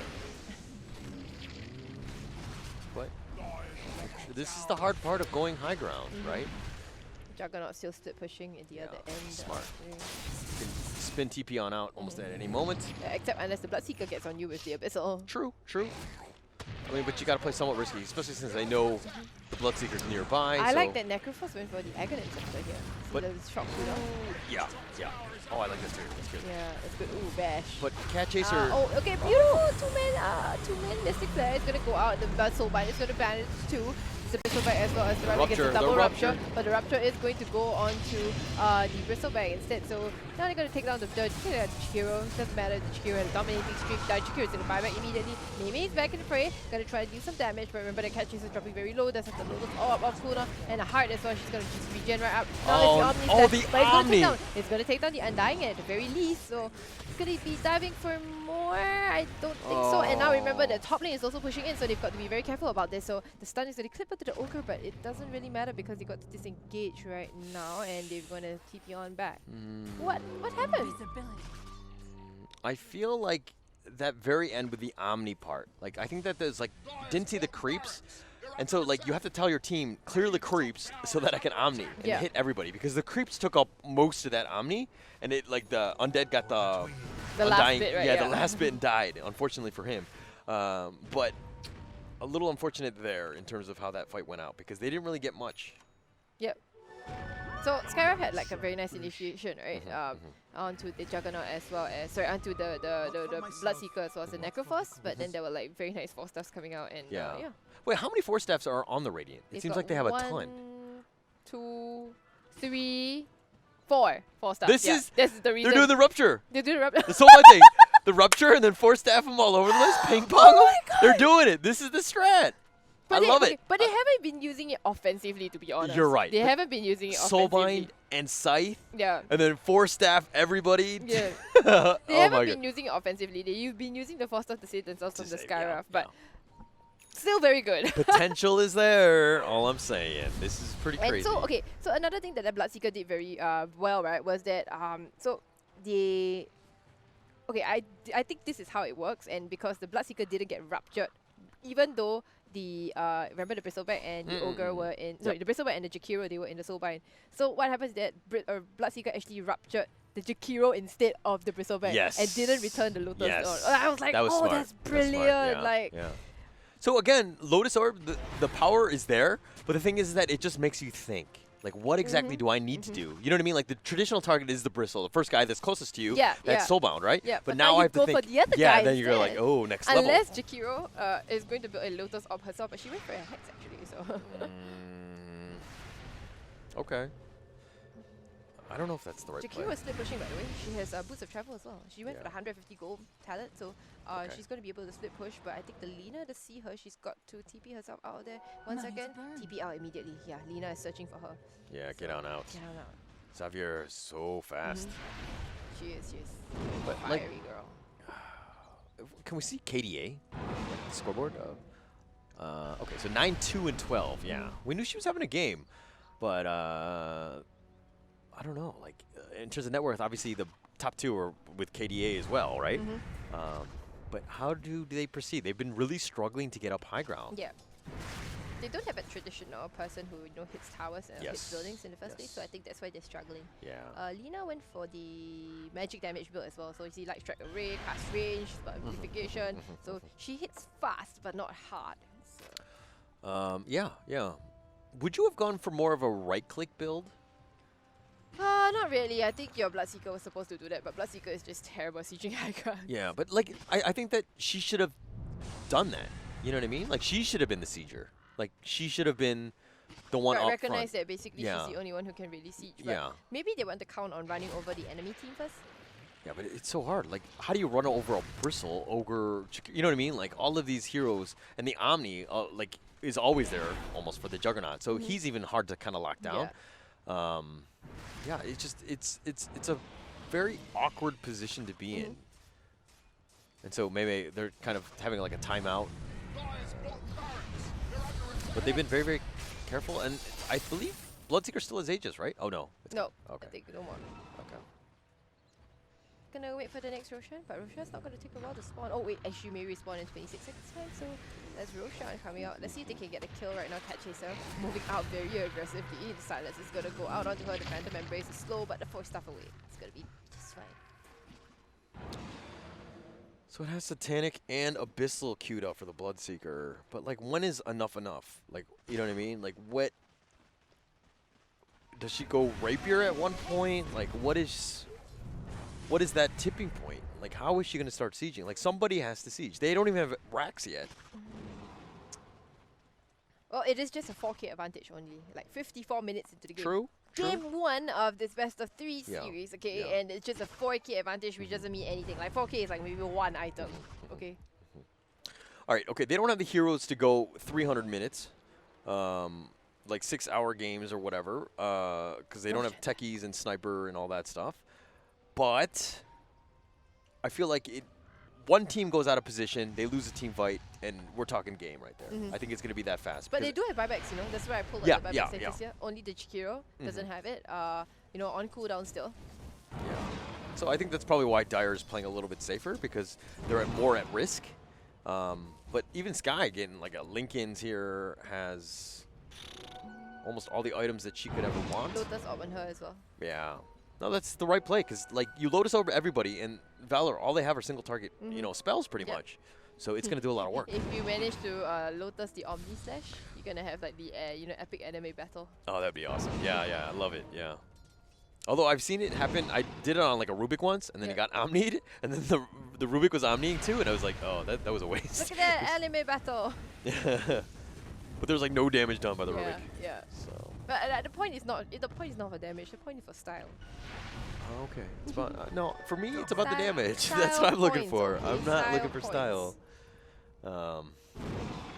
Woo! Fast approaching the 1 hour mark in the game. Even the supports are becoming, well, real coarse, except for this Ogre Magic. Yeah, still brown boots. Brown Boots, going for a Cypher Vice, has the money to buy the Mystic Staff already. Alright, they're gonna do Roshan now, even if it's Lily Rune. They do have a regen right away, so. Grimstroke though? What? Just Hex? Oh man, okay, so Gorn Lotus as well. Actually has it, Yeah. more or less has it, doesn't have buyback after it, but Yeah, you gotta save for buyback. I mean, maybe buy some components, but definitely not. yeah, buy the components, right? Buy the... Oh, so we got eggs. Wait, there was an egg? There was an egg. There's a third one. There's an egg. Okay, who did it go to? I think it. No, Necro ate he had his own eggs. Oh, Bloodseeker. Double Rupture here. Wait. So if you get a double Rupture onto a Grimstroke Soulbound target, I think you you can get only do it 4 once. Ruptures? No way. No way. I think that. I'm pretty sure that you only get 2. Like, you can use it twice, But when someone is ruptured, I don't think you can rupture them again. Right, it just refreshes the Yeah. duration. Okay. Yeah. But potentially, think about it, that's a lot of ruptures, you know? Yeah. So you get 2 charges, 40-second replenish. Make it happen. Soulbind, rupture, force so staff you can galore. rupture basically 3 people, right? You can rupture 3 people. Yes. Yeah. Yes. Unless they go refresher on Grimstroke, the refresher soulbind, get 4 and then people. you can rupture 5 of them in a Make dreams can come true, Ashley. Okay? Just need to it believe. can happen. Oh. Alright, First catch rod of it. Atos. Turn around. Turn around. She's ruptured actually. The Atos is going to go onto it's the getting Necroforce stunned. right now. Hexed. They're trying to go onto the Bristleback, but the Hex is going to come out. But the Shield Sky, sorry, the Mystic Flare is kind of off the mark. Now, a double rupture again. The Oh, Omni, the Lotus Orb! the Omni slash battle again. Anime battle. They're going to use up the Juggernaut. Sorry, the Jakiro. Jakiro is going to drop down. And yeah, going on really. Nobody has really dropped except Reaper for the Scythe. The Reaper Scythe is going to go forward. Not a lot of damage. Double Ice Path again. Going to come out. Cat Chaser still lives right away. There is still an Aegis on this Bloodseeker, so Bloodseeker is going to be very, very fast. Cheese is eaten by the Necroforce. he's They're been going to go broken. forward again. The Juggernaut has been broken. They're going to go any more right now. Oh, it's a beautiful Ice Path that's going to catch him. Oh, they're gonna it's kill an him. Ice Path. Nope, Necroforce is still alive. The 4 staff away. He's going to continue to live. And nobody has really died here except for the Grimshot. The Yules up and oh, in the end. Okay, it's the Bloodseeker the that's going to Aegis. fall. The Aegis is going to pop in the end, but Gracelyn looks like she's going to fall. But nope, Soul Rip is going to keep her alive. Now Ice Path going to go back up again. So Ice Path is going to keep them in place. Who's going to go down? Yes, it is the... Wait, it's the Bloodseeker. They got the who dies Bloodseeker. in the end. They got him. Severa, will she go down in the end? No, she lives. Okay. Oh, and on the other side, Mimi is the one who takes down Gracelyn. So through that all, they did lose the bottom racks, but they lost 3. I mean, the Bloodseeker is obviously the biggest one, does have buyback, but that was this is the problem. Like, the Mei is just super, she does so much work. Look at how much damage she does. Like, if we highlight over that, 7,000. Yeah, that's quite a lot, especially with the Bristle just doing work just by staying alive, right? And now is Scotty on the Jugs. This Jugs is scary. They ran in on the Bristleback. That's the thing, right? Yeah. You don't want to run in on the Bristleback. Yeah. I don't know. Again, like if they broke it, maybe. Like I don't know the timing. Like, did a break happen, then Lotus Orb, and then a refresh? You know what I mean? Like, like that level. They didn't prep the break. So yeah. Okay, the stun's going to step on the Bristleback. Hexed up as well, but it's just going to dissuade him for a bit. They're not really going to be able to do anything. Cat Chaser's super strong, and they're going to go in here. Are they going to be able to bait the buyback off? Soulbind. The Soulbind coming Double out, Laguna. double Laguna, double Hex as well. But again, this is just a lot of control. It's not a lot of damage. There's out on Icomon, but I think the Pokemon doesn't want to quite waste it actually. So they will be just fine hexed up, but you know, Lotus Orb protected with that safety, extra safety protection, and Mimi is just going to troop down your tower, and super a lot of damage. Fortification just get forced out. Bloodseeker is back in like 12 seconds, 14 seconds time. They don't have the Grimstroke out, but it's up very, very soon. Can they do any more? They do take the tower in the end, and now Cat Chaser just doing a lot of damage and 4 staff away from the Lina, but oh, the Omni Slash battle is going to go forward to the Necroforce. Necroforce is silenced up. Necroforce is going to buy back in the end, along with the Undying. Now they're going to go on to the Grimstroke right now, but now it seems that Mimi is caught a bit too into deep. But it's a beautiful 4-man Ice Path coming out. My goodness! And the Macropire is dealing so much damage. Everybody's burning down. The dieback on Gracelyn right now. Oh, they could actually drop the Juggernaut. They have 105 seconds. Now they're going to drop the Grimstroke out as well. Now they're going to back themselves off. They've got to run away. Now Aliens though doesn't quite have Rupture yet. It's going to have Rupture very, very soon. They're going to take out the Jakiro, and the backline is going to rush for more. They're going to find an Ogre. Bash! First hit! They don't get Cat Chaser, but at least they're going to get the Fat Man in return. And, well, but it ain't over until the Fat Lady sings. And So they got 3 on that one. I mean, they all have buyback, so they're in a decent spot. My only issue with that was that the Valor in the beginning started the fight without the Bloodseeker, and they did the Soulbind Laguna, and they didn't have the Reaper Scythe queued up or anything, and the Bloodseeker wasn't there, right? And so when the Bloodseeker gets up, now you're looking to do that actual fight, but you don't have those skills that you need. You've wasted all of your ults already. Now, they did manage to survive that fight. I think they dove a little too deep. They should have stuck to objectives. I'm talking Frosty Fire. Yeah. And so they're going to pay for that, and it looks like they're going to have to buy back with at least 2. Turn buybacks. Yeah, there's going to be a lot of buybacks. Jugs definitely has to buy back on this one. Yeah. But again, I think Bristle's being but a the little... nice thing is that Cat Chaser's around at least, so... Where are you going? Go back high ground. What are you doing? Okay. Mystic Flare comes out, but it doesn't do a lot of damage. Now chasing down Icomon instead. But the Lotus Orb will reflect that's not... Skywrath is being chased. But there is going to be a the rupture. Wait, was that a double rupture? Did she do a double rupture? No. No, she... Yeah, she did! I think. I heard, but I didn't hear wrong. Alright. I only heard one. Yeah. Okay, never mind. No, let's just go. Cat Chaser still trying to, you know, defend valiantly. You're gonna fortify this. You're gonna have to buy back on the Ogre Magi. Ogre Magi. They gotta get something out of this buyback. buyback. Out of this. The No stuns jugs. are not gonna miss. They are gonna Shadow Blade away. Iconmon might be the only one who's gonna be forced up away. They're gonna back off together. Now Jakiro actually finds Elina in the background down there. You're gonna get the forced up. Oh, the Hex, but it's gonna be a BKB up in the end. And let's go over here. They're gonna take out the Grimstroke in the end. Yeah, Grimstroke's gonna go down. Oh, there are two sheeps. They were doing terrible things to each other. That looked bad. Okay, so Cat Chaser is kind of slow, gets slowed down. In the end, the Ink Swell is going to take the them stun. down. In the air, oh my goodness. Necrophos makes it out. Oh, so close. And that'll be the end of the fight, even though the soul line this cat comes too. Okay, so in a way, Frosty Fire kind of salvaged that without wasting the Jugs buyback. They do bait out 2 other buybacks, right? So yeah, I mean, they got the Ogre and I believe the Jakiro on that one. So now they're going to look to force this. Now, Grimstroke is down for 105. You do need to be careful because how are you progressing here? Because like Bristle, you don't really have the damage. Where's Jugs?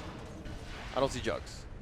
Yeah, Jugs is not nearby, and you don't. Oh, Bristle getting forced forward. He gets broken. And ruptured. Ruptured as well. It's not double rupture. But double rupture. Can he go for Cat Chaser? Cat Chaser, no, Cat Chaser can get out of here, but it looks like the Ogre won't be so lucky. They're gonna go for more on the other hand. Jakiro, that's a dieback. These 2 diebacks here, you drop the. Oh no, Ogre did for so long. You might as well just disconnect, go to the toilet, and get a snack for yourself. You are Netflix dead and chill, for Ogre. a long time. You got some time.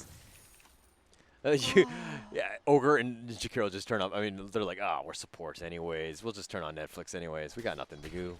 For 102 seconds minimum, I mean. So I think maybe I think they should. Okay, Alien Zone needs to save the Abyssal. Yes. For the TP out. Yes. Because she immediately went for the Ogre instead, when I think the more valuable kill was on Cat Chaser. I agree. Yeah, so at least, you've got so much attack speed. At least try for a bash.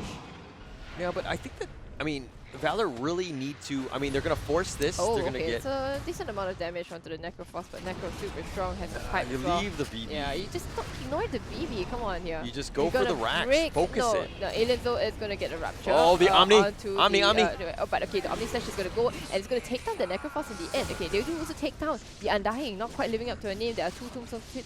But now it's the Necrophos there for a very long time. Remember the Necro brought back. And yeah, that will be... What is a back and forth fight here? This Jugs is so fat. Jug is incredible. Wow.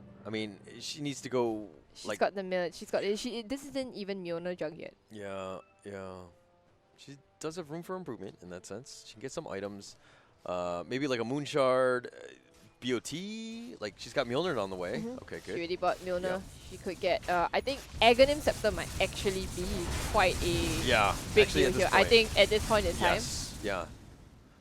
Aghanim Scepter. I don't usually like this item in Juggernaut, but... because you go first item Ag. People go first item, like, you have no damage, but now it's going to amplify your damage even more. So I think, wow. Yeah. I can't believe this day will come where I said that, Aghanim Scepter is good on Jug. Yeah. Who'd expect 65 minutes, 36-33? With a Bloodseeker, by the way. Yeah, with a Bloodseeker. And we talked about it. We did bash her, but she's kind of carried the team. If we're looking at just KDA, she's just been kind of on top of it, right? But this is the problem where now we're like in the ultra late game. Late game. We find out who the real carries are. Everybody's 6-slotted, okay? But who is actually going to win these fights? Ogre, we're back to differ. Ogre, well, okay. 9 of the people are 6-slotted except for the Ogre, right? Even Jakiro's been doing work. Like to back to differ.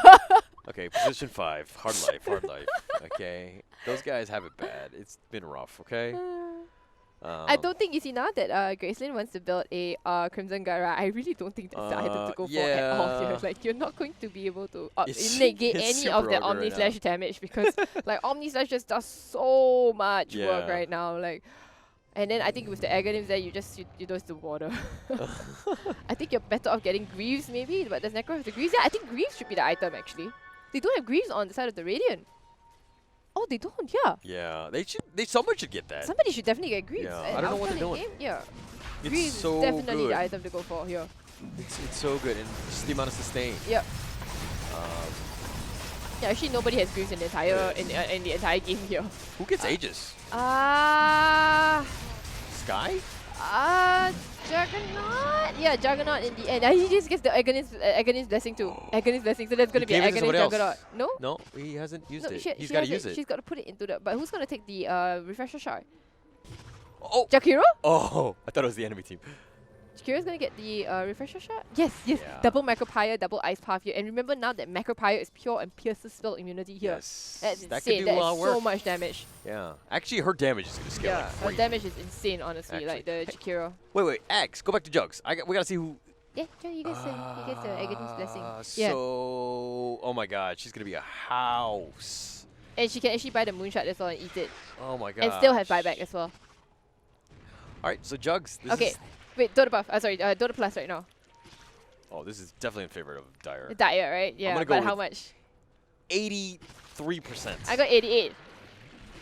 87, sorry. Oh, wait. Wait, what's this? We completely whiffed it. Nani? What is going on? I guess that's why we never made it to TIG. You made it to TI as a spectator. I mean, as a spectator, yeah. I made it to TI. As a no, you didn't. The badge on your profile is fake, by the way. What? Don't tell people. People think I went to TI. I gave it to Silence. I can't Silence. Nobody heard that. Okay, how do we delete this? We're on a 6-minute delay. What do we do? Huh? Okay. I wear that badge proudly, okay? People think I went to TI. It's not a badge of shame. They respect me because of that, okay? They're like, oh, dude, this guy went to TI. We should listen to him. Can you look at this, Olga? That's a cheese in the backpack as opposed to the stick. Oh, really? As you say that, she's looking to kind of maneuver things around. Stick, stop the... Did she give it to somebody else? Or she ate it or something. I don't know. If you eat it, there's a sound. Oh, she put it on the chick. Oh, she put it in the chick. No, no, give it to Skywrath. But is there one on the chick as well? No. No, there isn't, right? No. Yeah, there isn't. She gave it to Sky. Okay. Give it to Sky. But Sky doesn't even have it in her inventory. What do you drop here? Aether? Or swap, I mean? Aether, right? I think Aether. I think, yeah, at this Aether's point gotta be the in time, best you don't one. need the swap. Yeah. Oh, okay. Right, there's going to be some smoke or smoke action, but they just narrowly miss each other in the river. Yeah, it's They're going to finish up this shrine, maybe? 2 ships passing in the night. Yeah, 2 ships passing in the night for sure. Oh. Jeez. Oh. This is so close. They should see that, right? Like, they should suddenly see that this pops out here on the map. I think it'd be funny if just Radiant was just like, okay, we're going to end. But they can't. Backdoor protection. The creeps are not close enough yet. Not yet. Yeah. But this is going to be a super awkward fight. Blue. Who's Blue? On the Blue Grimstroke. Grimstroke, okay. Yeah.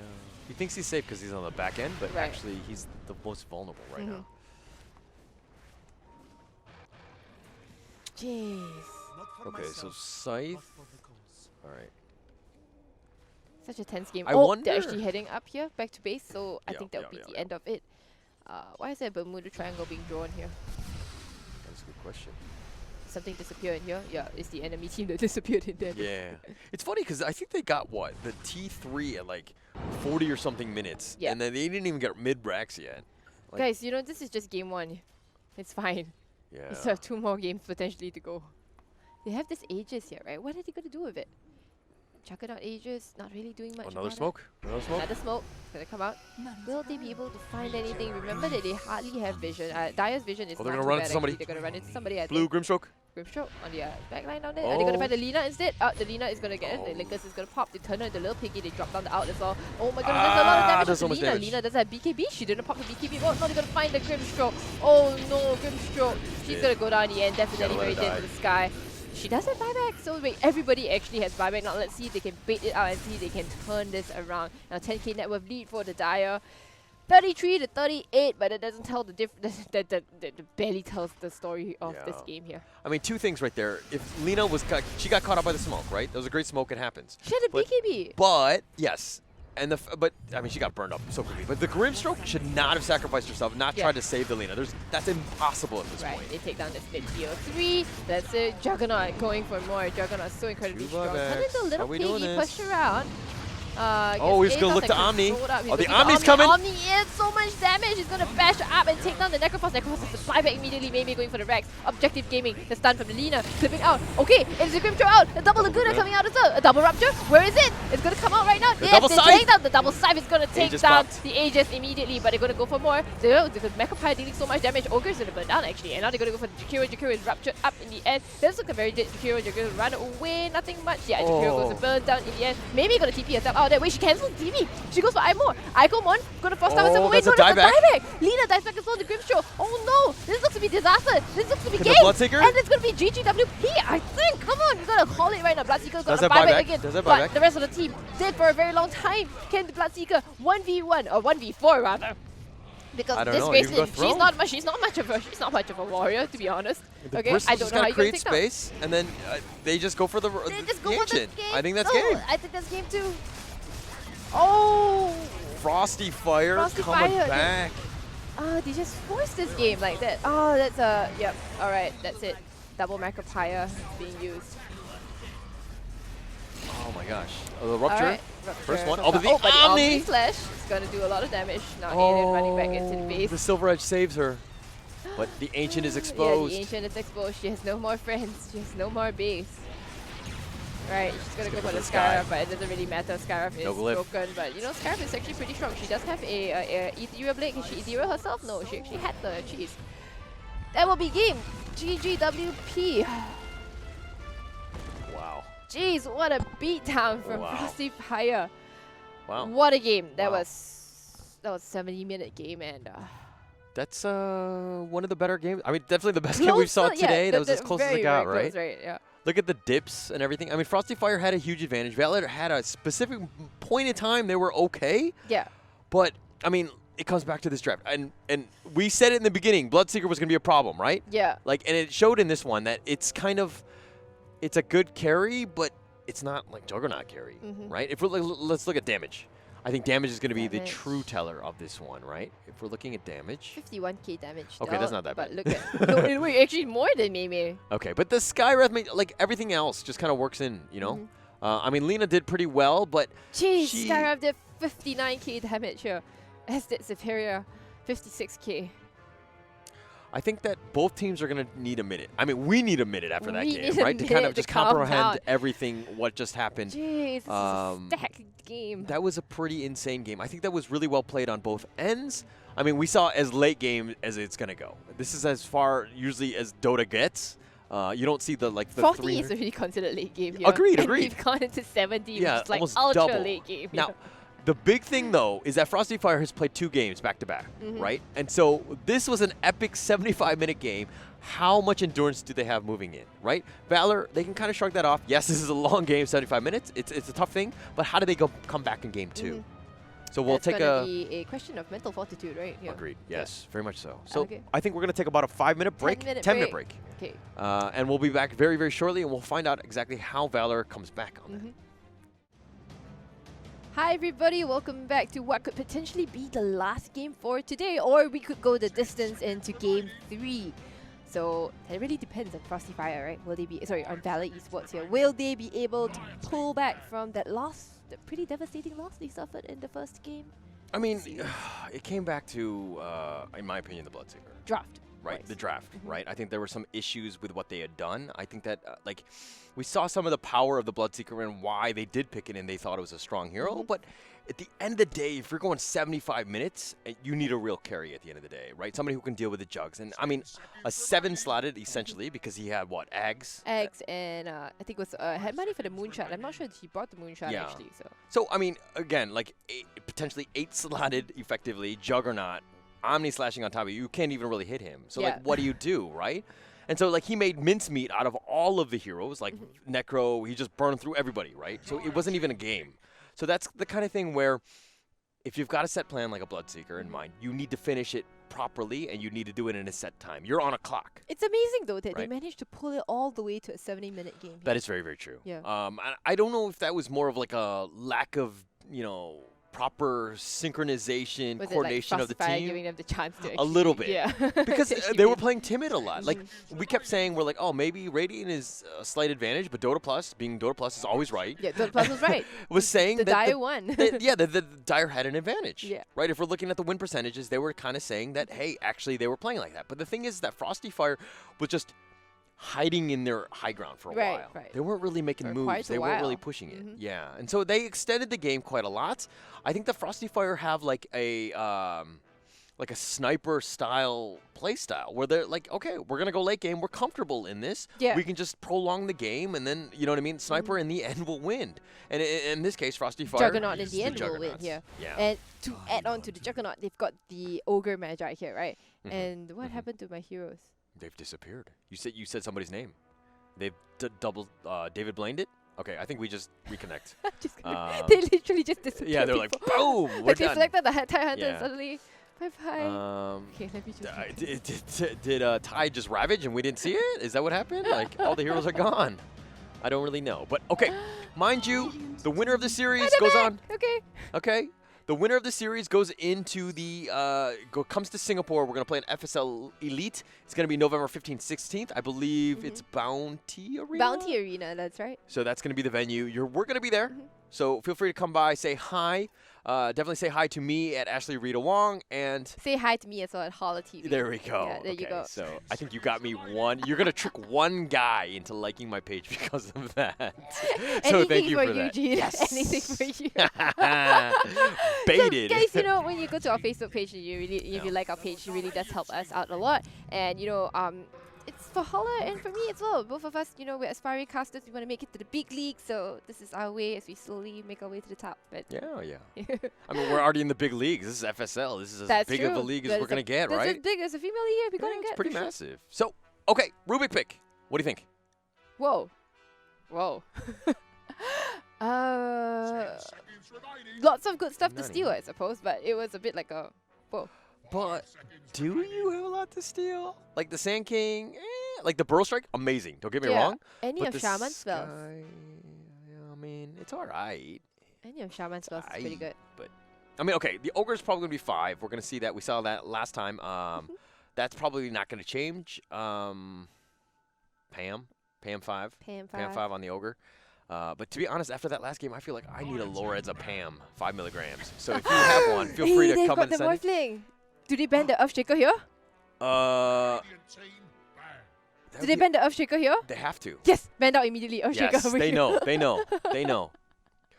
But who is Jeez, your... man, Earthshaker. But okay, you still have the potential to morph in like a Sand King.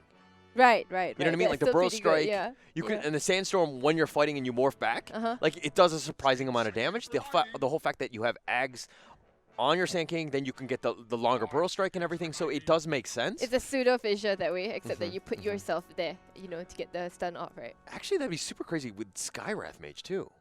I mean, like the amount of spells that you can cast. I mean, yeah, you're not like jumping on them, but you can kind of become like a get the caster a little silence bit. actually, which Yeah. is pretty clutch here. The silence does very well against all the heroes here. So Now, is this going to be a morph mid or a morph carry? Or is this going to be like... I think it's going to be a morph mid. You normally run the morphling mid Okay, for here, the and that's levels. why they ban out the Lina as well. The Lina and the Sniper are already banned out because these heroes, they have a much longer range. They they lane very well against the morphling. Yeah. So Okay. if it's a morph mid, how then do you lane? What happened again? They Nani? keep disappearing. You know. Okay, reconnect again. All right. Try this one last time. Okay. What's going on? Yeah, what is going on? My heroes keep disappearing. Nani? I'm not even touching the keyboard. Like my hands are like just off the keyboard right now. There's nothing to touch during drafting phase, you know. Uh-oh. All right, and we're back in. Give me back my heroes, please. Give me back my game. I don't care about the... And there you go, OD. Okay. OD. Oh wait, this is the mid lane OD actually. Yeah. Yeah, it works. That's a mid lane OD. Or I mean, yeah, okay, it works. It's just that I was surprised. Yeah. Okay. Want to push? It doesn't matter. We're going to doesn't get in the matter, game. It doesn't really matter. We know who they... Oh, they Okay, came they're back. again. They Apparently. shy, I think. Yeah. Huh. Interesting.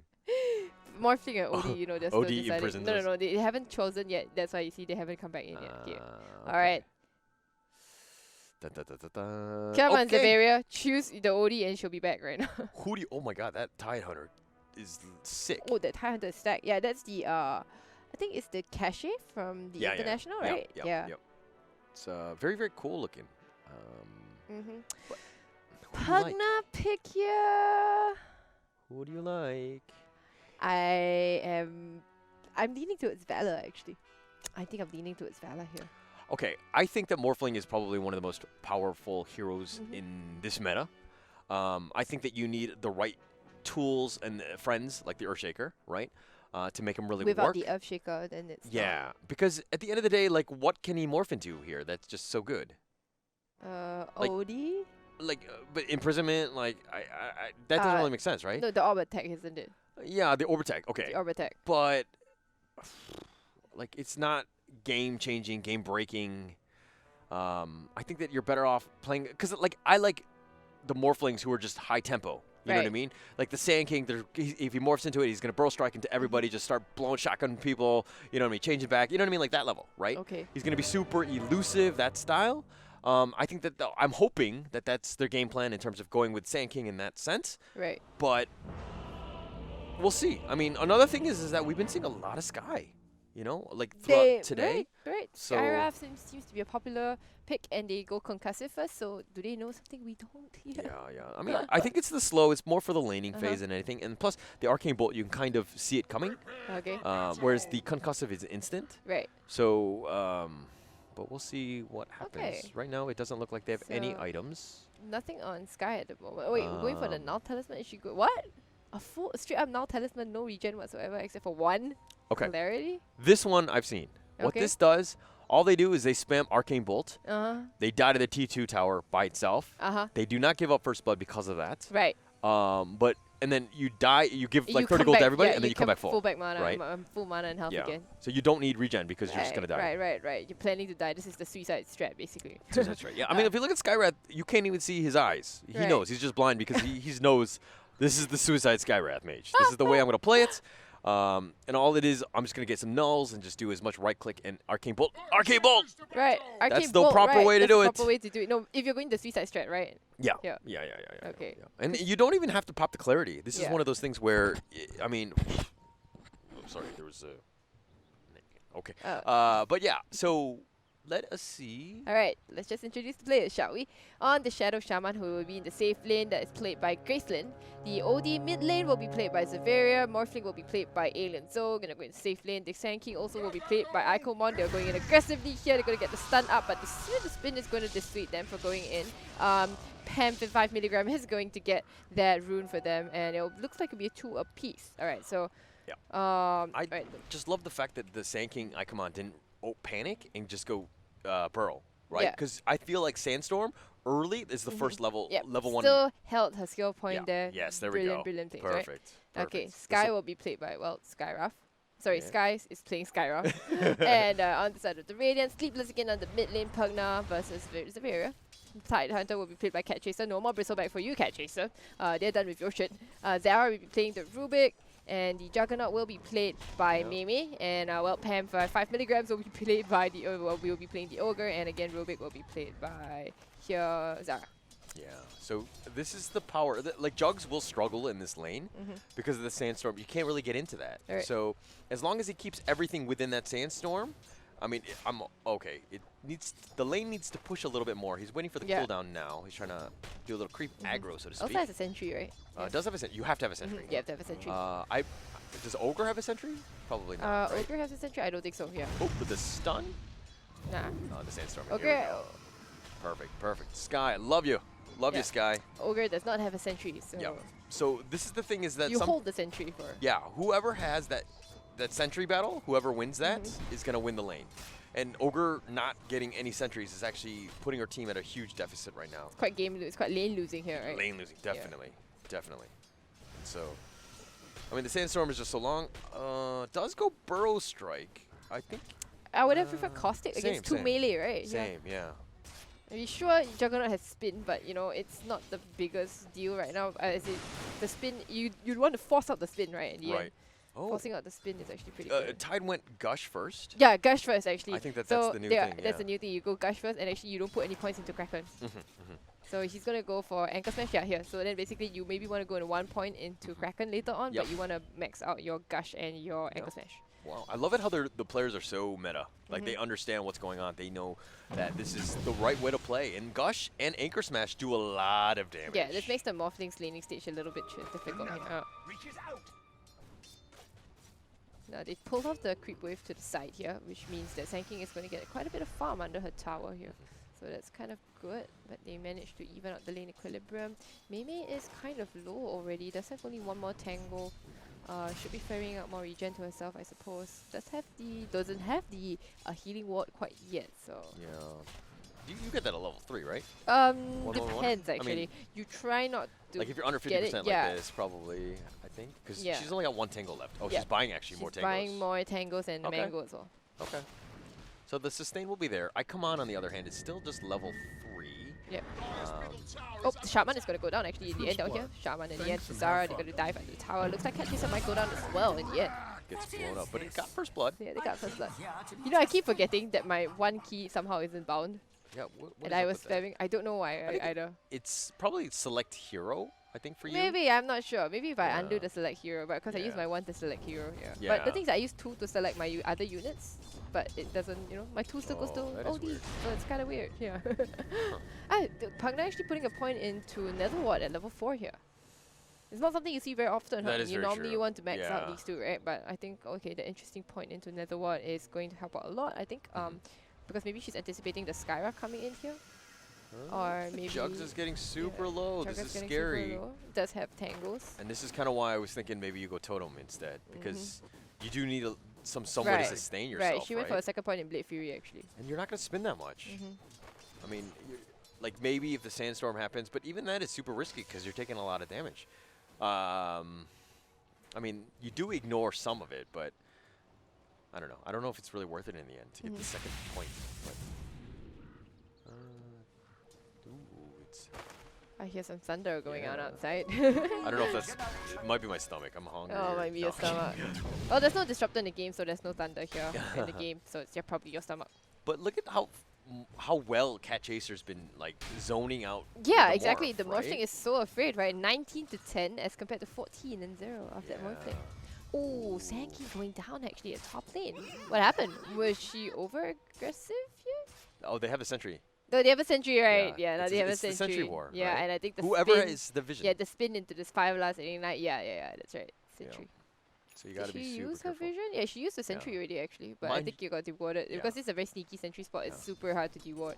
5-minute runes. Another thing is that Ogre actually has 2 more sentries. So Ogre? she's like, losing? Okay. No, I'm not losing this. Losing. I heard you cast this. Level 5. Pugna. Can't get the last hit on the high ground though. It doesn't matter. She had blast anyway. Doesn't really have the mana though. Cat Chaser going in deep here. Gonna find Gracelyn on. Oh, there's a lot of damage. You're gonna smack Gracelyn down. It looks like she's going down immediately to the Tidehunter Club. TP in from the Skywrath isn't really gonna do that much, but Cat Chaser is gonna get Anchor Smash and nuked it down immediately. I think that's a very dead Tidehunter. Yeah, that's very dead. One last touch will do it. Sky will take down Cat Chaser. Nice rotation there. I mean, yeah, the Shaman died, but it is position 5, so not the end of the world. Sky rotating just to secure that kill, so pretty good there. No. I feel like Icomon needed to... is playing this lane a little incorrectly. She should be a huge advantage right now. Yeah, but she's... You know, they're both level 4, right? Yeah. They're both the Juggernaut and the Ogre. Bot lane down though. They chase down the Morphling, but Morphling is just gonna morph because... Well, that just seems balanced, you know? Right, but Morphling really, like, look how far away from the creep wave she is. Because she has to respect the Gush, the Anchor Smash, and the, you know. She's 19 and 3 at 6 minutes in. She's kind of struggling. If you look at the Juggernaut, Juggernaut is 30 and 12. Right. Gush. Oh, okay. Gush? No. No. Okay. All right. The Ogre will be tangoing with Icomon in the jungle here. They drop a sentry. Icomon doesn't have any more sentries of her own. She'll get stunned out. Can she bully down this? Oh, can she bully down? She's going to have to stun away probably. Not wanting to go head toe to toe with this very fat 2-headed man. Oh man. Pam, just trying to do a little action, and it kind of scared her away, right? Come on, this is now Forced to go back to the jungle. Forced to go back, I think. Yeah. She's gonna be stacking for herself, so that's kind of nice. Yeah, it's a dead giveaway. But you're giving free farm to Jugs. Pugna actually make a rotation here with the haste room, but wasn't able to get anything out of this. Yeah. Level 3 Rubik, that's so low. Supposed to be 7 minutes? 7 minutes, yeah. Not having a great time. I mean, at least your Tide Hunters having a good time. Ooh, they do take down Zara again. Sky hanging around here. It pays off. They kill off the Rubik. Okay. Tide does have Ravage. No mana. No mana. But yeah, it has Soul Ring. Yeah. You should be. So she's up. I mean, Rubik sacrifices levels just so that, you know, the Tide can get a faster 6. Yep, that's right. You look at that, Tide still has no points into Kraken at all. Yeah. It's level 6 already. I mean, Gush has actually been buffed. He's been buffed a lot of the latest patches, and he's going to be respectable, right? Gonna see if they can go on the Rubik. Instead, they'll get off the Ravage actually, just to save the Rubik. And can they take down anybody, lift the Sky up, they drop her down. In the end, the stun up her, she's silenced up, but it doesn't really matter because Cat Chaser might go down herself. She's gonna wait from away on that Morphling. The Morphling is gonna chase forward. The stun, the nuke is not enough to take down the Tide Hunter. Tide Hunter so super strong, even though he. Oh wait, hold that thought. Not so super strong because takes another shock to the face. It was weird seeing Tide actually run back up. You yeah. know what I mean? Like at that point, you know that's where they're going to be. Why don't you continue to go left? I don't know. That seemed like a really weird thing to do there. And pull the Morph away from the creep wave, right? Just waste a little bit of time. So, I mean, you're wasting Ravage for that as well. So. I mean, you save your Rubik, but is it really worth? Yeah. to save your Rubik that way? I mean, Rubik, okay, level 4 is bad, but she does have Arcane Boots. That's not bad. That's pretty good, yeah. 9 minutes. Alien Zoo, on the other hand, what is the first item she's going to go? Treads. Treads, okay. 3-wave fence, treads into maybe, let me think, Manta? Okay. I think Manta would be good here, yeah. Yeah, Manta would be good. When do you go eggs in all of this? Manta and then into eggs maybe? Like, I mean, do you have to be your teammate? Do you have to be your teammate, right? No, you can be anybody. You want to be anybody, right? That's right. You can be who you want to be. My mama told me I could be anybody I want to be, and that's why I picked Morphling. Yeah. But, like, then who would you be? I wanted to be Juggernaut, maybe? But the spin? Then you can't really do anything else. Like, you want something that you can cast and then just morph into yourself, right? So you have the addition of whatever. I think if I'm not wrong, if you... Okay, so you know there's some lingering effects, right? Like, let's say if you pick Gyrocopter, and then you morph... So if you morph into Gyrocopter, right? And then you morph back into your original form, what happens is that you actually still retain Flat Cannon. Yep. Yeah, so there's certain things like that you retain. So I'm wondering if you retain the crit from Juggernaut if you morph back. I don't think you do. Okay. I think that like things like Sandstorm, you would. Yeah. You know what I mean? Because that's like a spell and that was it's a spell, correct. But like passives, you I don't know. I don't like think passives ongoing. You do. I don't think you do. That'd be super overpowered. And like let's say Morphling, right? If you morph into TB, and you go and he's a meta form, right? Yeah. You basically become like meta Morphling. Yeah. That I think works. That one works. Yeah. Because it's an active. Yeah. Yeah. It's an active ongoing spell thing. So, okay, maybe not Juggernaut's passive here. Okay, then I think you want to be a teammate. Yeah. Like, I'm trying to think of what you would want. But, like, Pugna, maybe you steal, like, a ward or something? Oh, you're going to catch up the Rubik here. Silence up, followed up by the nuke from Sky. It looks like it's a very dead Rubik. Or not. Zara still going away, but it looks like Alien chasing forward. She's got the morph, but she's going to be lifted up, put down in the end. But the zap from Rubik's going to take her down. I mean, how is it stolen if, you know, it wasn't really yours to begin with? Now, let's see if they can beat down this Tide Hunter. He gets the Anchor Smash on 2. Oh, beautiful! Oh, the Fire Blast from behind takes on the Morphling. And now Cat Chaser will take down the Skyrap instead. And there's a double kill. Thanks for playing, DOTA. Ooh, Cat Chaser! Pam with the plays, the nice TP, totally catching out the Morphling. Wow. And Morph is just getting cute. You know what's the worst part, actually? What's the that? Morphling, I think, was just caught off guard because this is what saw the Ogre walk up here. Yeah, actually did. But she was just not aware. Yeah, like, she was just not aware. So Yeah, that's right. But to be honest, I think that was a little crazy because the Tide actually held that Ravage. Let, you know, yes, what? for so the long, Rubik right? guy, let the... Who else is there? Somebody else died, right? Rubik's Sky. Rubik's Sky? Yeah, Okay. Sky and Shaman were there. Okay, okay. Well, no, I mean from the dire. From the dire? Yeah, it was the Rubik and the Tide Hunter here. Oh man, come Now on. they're gonna really smack down low. Ikomon. Ikomon doesn't quite have the Sandstorm's gonna stand stun out in the end. But Tam is gonna get the stun onto her as well. The split right now, she's got a Sandstorm in 1 second time right now. Can they find her in the Sandstorm? The dust up in the end. Oh my god, one more stun from Pam. Bam! That's right, on a killing spree. Bam! Take your medicine. Yeah.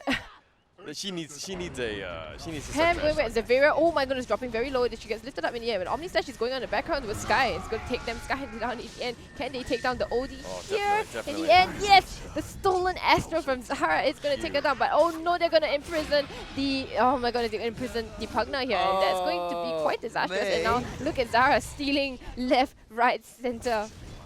She stole the Astro, and then she stole the Shackles here. She's like, anything you can do, I can do better. Anything I can do. But I mean, she stole it. It was a really nice play there. I mean, the Omni Slash killing the Sky. I mean, that was very, very nicely played. Nice rotations. And Ogre's actually Pam. I was going to point this out. Look at Zara. Arcana. Oh my gosh. And full relics here. What a dork. She's been playing too much. Yeah. So it's funny. She's from Frosty Fire? Yeah. So one of the things is that she said in their team summary, she was like, the only thing that can stop them from playing Dota is food, and they won't hesitate to sell their teammates out for a hot guy's number. Okay? Maybe if you didn't play so many games of Rubik, you would go and see somebody else. Okay? That's all I'm saying. You would actually have. But a little bit of pressure here on the bot lane. A little bit, huh? A little bit. There's a Pugna, dude. And there's Ravage again, by the way. Yep, it's right back up. You know what? Tide Hunter could go for a carry Tide Hunter build. Like Daedalus type? Desolator, actually. Desolator? Okay. Desolator here. Yeah, sorry, Desolator, Daedalus. Actually, wait, I think a Deso Daedalus would be really good because you catch the Morphling off guard and you could crit the Morphling down immediately. That'd be pretty sick, actually. Yeah. And I think the Tide Hunter is in a good enough position to make it there, you know. Look at the Tide Hunter here. Almost top of the net worth here. Much higher than the Morphling, actually. Interesting. Juggernaut, obviously, is very quiet game, but farming super well. Mimi, you know, knows this hero inside out. Going for a Javelin into Yasha. Again, she's going to leave the casual Javelin, you know. Yeah. It has its... oh, look at that. Tide Hunter stealing a stack here. I think it's a double. Like, yeah, Zeki's like mine. But Tide Hunter's going to go in. Mine. Anchor smash one time. Gets almost all the creeps. Oh, come on. Hey, Mommy! Mommy, why are you doing this to me? But they're trying to siege down this mid lane with the Serpent Wards. But Juggernaut is going to come in. Juggernaut's going to come here. Just banish him. Imprisoned. I don't know if that's the one you want. I don't know. He's going to spin away, probably. Yeah. But they do take down the tower here. It's a valuable piece of map control taken away, but at the same time, they're going to beat down upon this tier 2 here. And that's going to be the bot tier 2 going down. They're not going to stay around to take the last hit from this. Nah, not important enough. Backing off is more important because they're going to be rotating out to take the runes. So. It was interesting that Jugs just spun away like that and TP down out. I feel like she was... She should have been that scared, right? Yeah, because she got imprisoned, right? So Imprisoned was down. You have Omni. You have Omni. You can Omni the OD, is it, right? Yeah. I mean, it's only level 1 Omni. I get it. But I think she was afraid they would back up. Right, maybe. Because, again, you look at the Dire Vision, they only have this one ward here. Yeah. They only have That's the only ward you need? No, I'm just kidding. With the T2 down, there's really no point Jeez, for it. dude, they have no other vision on the map here. If you look here, this is all the Diocese. Yeah. Radiant, not that much better, but at least they see this part here, you know, they want to see the tide farming maybe. That's actually kind of a sneaky ward. I like that. This? Yeah. Nah, not super sneaky, because if you put the sentry here in the middle here, you get to see it. But usually I put it on the entrances, or I put it in the top right. Right. So, I mean, I don't know. Okay. All right. It's sneaky to me. Okay. That's all that matters, okay? Duh. But Xaviera, with what items? What do you want to go? You got Midas? BKB immediately. I think a blink might be better first. I'm not sure, but... Who's going to initiate? Ooh, how are these fights going to go? I mean, the Sand King first? Sand King first, I think. Yeah. Yep. Sand King win for Vanguard first? Is this the item to go for Sand King?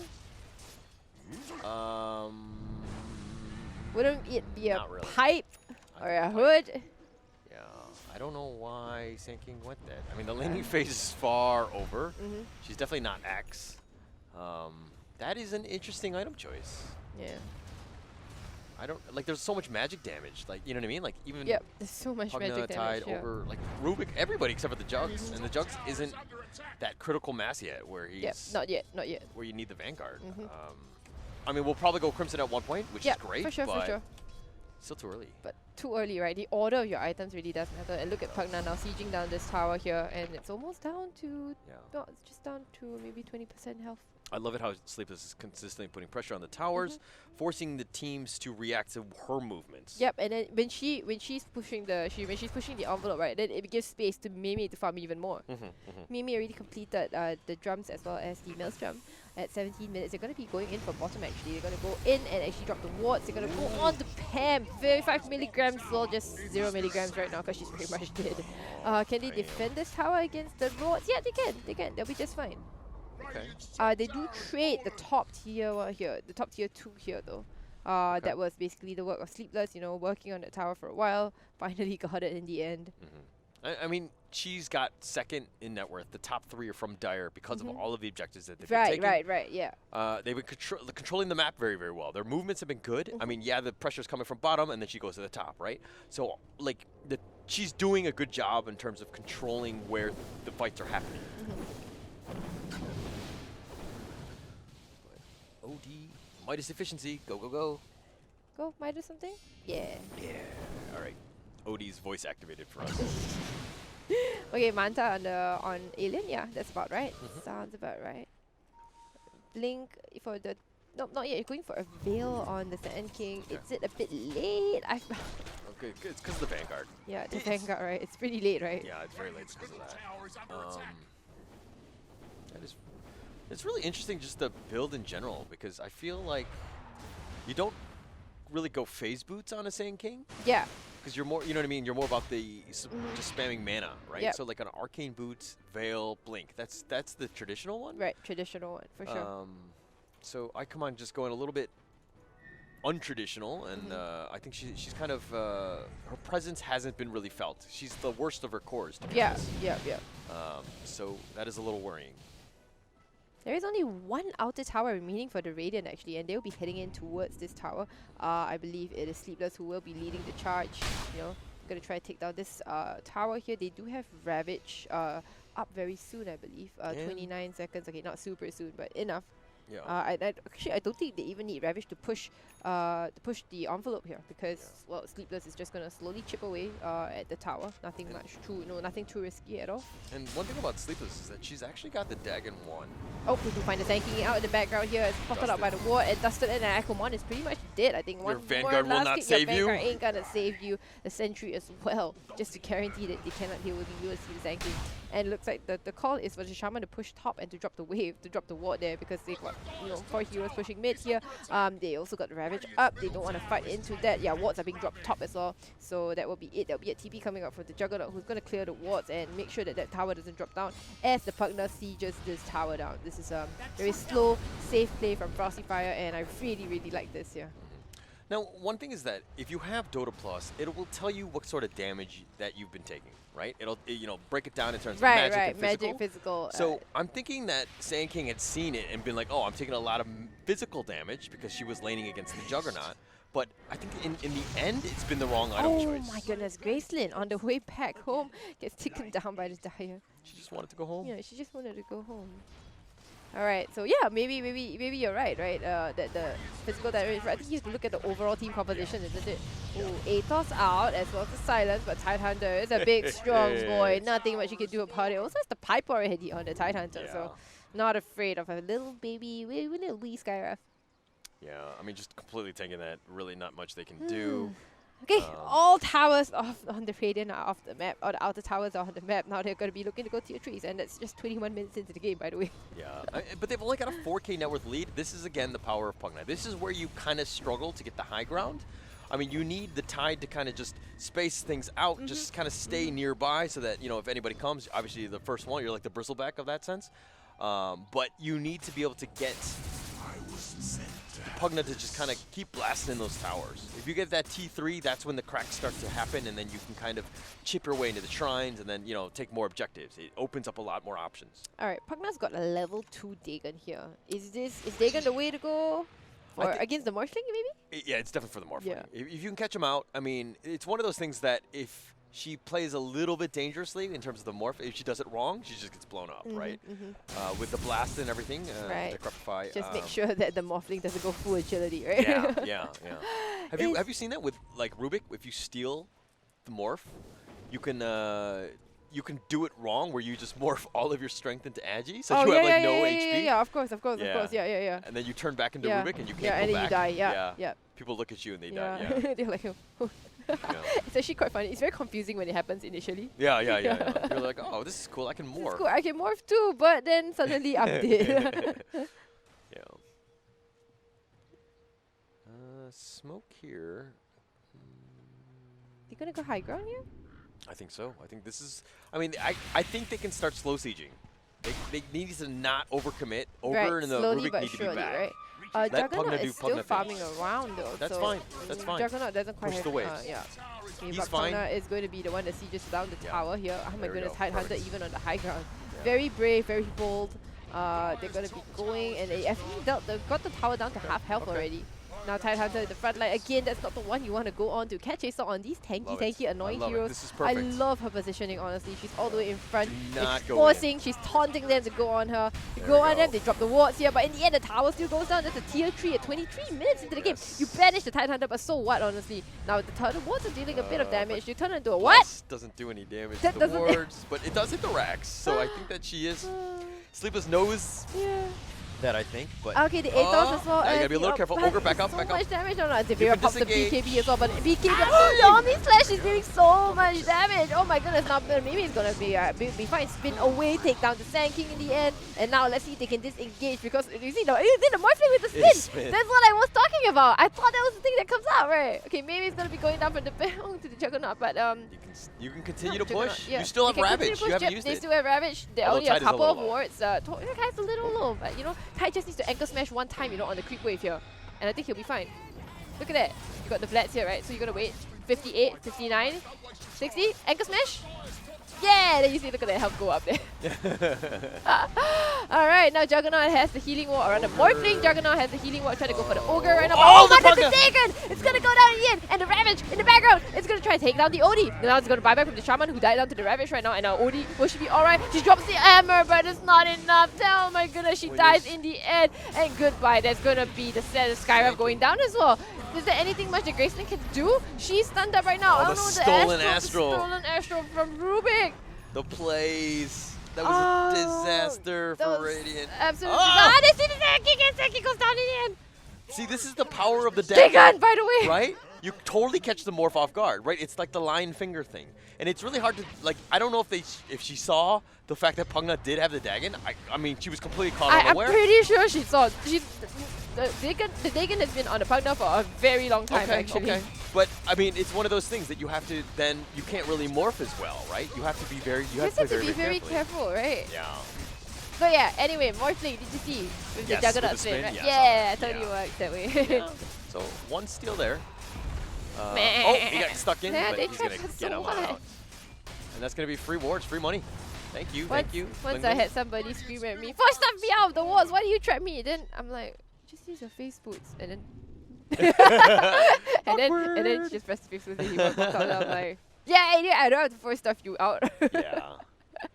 So they're gonna back up now, look to get all the runes, disengage, heal back up. That was such a steep drop in. You look at this, the net worth. And but oh my goodness. They've been playing so well to their team's potential, right? Like the Tide has been like playing to the limits. He's been super aggressive, super tanky.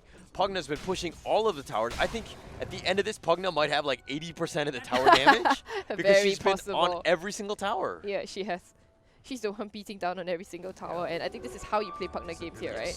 Yeah. Like, you just make sure that you're always on the map, you're always taking objectives. Your Nether Blast basically has almost no cooldown, you know? So there should be no reason why you are not taking objectives or a tower should not be down.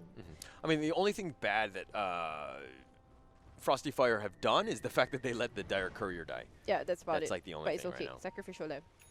Yeah. But it can't be chronoed, apparently. Okay. So, guys, the reference you're making is to a DHL ad here, actually. That we watched at ESL Hamburg. Oh, they do find the Juggernauts here. Can they actually do it? No, the Astro. Oh, no! The save! The save coming out from Zara. Oh, my goodness. That's just beautiful. Oh, man. Wow. I think they didn't know the Rubik was in the region here, huh? Yeah, and you don't really expect it to have the Astral of all things, right? Just No. Pugna survived the Daggett! So much damage, the life drain? No, it doesn't matter because the Zap from Zara is going to take down that OD. OD has no buyback in the end. Can he find Ikomon in the end? Ikomon is going to walk away out. She's turned into a little pig on the Pugna right now. Do they have enough burst her down in the end? Ravage. Nope. Ravage not even needed. They're going to lift up the Scarab, drop her down. They'll be able to take the Scarab. Yeah, there's a lot of damage from Gracelyn. From Sleepless, I mean. Woo. To be honest, this is why I don't like Sky as a support, right? Like, anybody who looks at him just dies, right? No, Sky needs to be the one initiating first. If you get the silence first. Yeah, but there are games that you're going to be, like, kind of losing, right? Oh, is that one mango in the floor? It's the garbage man, the janitor. It's like, ooh, mango. I would eat that off the ground. But this is going to be megas. I don't think there's anything they can do. There's anything. Yep, there is. No. And, well, that's just 27 minutes in. We will be going to a Game 3, I think, because this is mega creeps already. No. This is, if Frosty Fire wins, this is over. Yeah, this is over. Yeah, we're not going to go to a Game 3. So we're not going to a Game 3. Yes. Oh my goodness, Pugna dealing so much damage. This is outrageous. They're going to try to take down the Morphling, the Shackles, the Ravage on top there. The Morphling controlled up. They're going to beat down the Morphling. She's going to waveform away and try to get herself out of there, but Alien not really going to do anything much. GG is called by Gracelyn. Good game, well played, and that will be the end of the series. Wow. Frosty Fire, they fight through. They fight through from the lower brackets up here, and congratulations to Frosty Fire. They're coming to Singapore. They're coming to Singapore all the way from Thailand. Congratulations to Frosty Fire. They played really out of their mind. Oh, they played out of their minds. I think this is maybe Juggernaut. You might want to respect Vandus. You gotta respect it. But okay, Juggernaut is just so like again. Or is it just the hero itself? Like it's just so. It's like an average hero in terms of the carry, right? Okay. Like it's not like super amazing where it does like Slark where it like jump around. Very well rounded, right? So it's like if it doesn't have the jugs, then it has other things. So I don't like if you're gonna ban jugs, then you gotta ban all of these Jug and Lifestealer normally actually. Yeah. Jug and Lifestealer. Like those two I can see, but I don't know. I think Mei Mei will just find another hero. I think that she obviously knows how to play when she's 8-0-5. 8-0 and 5. But who do you think was the MVP in this game? Sleepless. Sleepless, yeah. Sleepless, my MVP. Look at the amount of building damage. Damage deal. Jesus, it's almost as much as the amount of hero damage being dealt. Wow, that's crazy. Jeez. That's crazy. More building damage than all of the hero damage dealt by Valor eSports. And so it comes back to that laning phase, right? Where Morphling was really struggling against the Tide. Cat Chaser just completely dominated. The Gush Anchor Smash did just so much damage that she couldn't really morph through it. Yep. I think we just saw a lot of burst damage, right? That Morphling hits. Yes, yeah. So very, very close. But, I mean, unfortunately for Valor eSports, they're going to step out. They're out of this tournament. Frosty Fire is the last of the 4. They will be joining us in Singapore on November 15th and 16th. We should do a quick shout out to our sponsors. Of course, wonderful, wonderful sponsors. A big shout out to Dreamcore, who's our official PC partner, Super Solid, who's our monitor partner, Elgato, our lovely hardware sponsor, and Yahoo TV is our official media partner. Our visuals are done by Overdrive, as well as Aftershock being our gaming laptop partner. So thanks to these guys. You can see them behind here actually. Okay, so the qualified teams now is Pacific Pink, Asterix, Elite, and Frosty Fire. Those are the 4 teams. 4 teams, and we'll be seeing them 15 to 16 November at the Bounty Arena in Singapore. So will this be broadcasted? Well, the games, it should be. The it should finals, be streamed right? as well. Yeah, it should be streamed. So even if you can't make it to Singapore, right, you can catch the games on FSL's Facebook. I believe Twitch and YouTube as well, right? Yep. Yeah, it should be streamed on all these platforms again. And so yeah, give Female Esports League Dota 2 a like on Facebook, and you'll be able to get all the information from there. Yeah. So if not, actually, Gene would be happy to provide you with his information. Yeah, my information, which you can find me at Holler TV on all the social medias. Please feel free to give a shout out. If you have any issues with what I said or what she said, I mean, I'll take the good feedback. She'll take the bad feedback. You can find her at Ashley Rita Wong. Please do follow and like all of her content. She does some great work. And yeah, So I just had a great time. I think I we'll had a be great time awesome too. time. Like today was great. I love the game so much. You know? And yeah, so the both of us, we will catch you at Bounty Arena on the 15th and 16th of November. No more next week, but hang in there for the 15th and 16th of November. Okay, that's the end of the games for today. And we'll see you then. See you guys.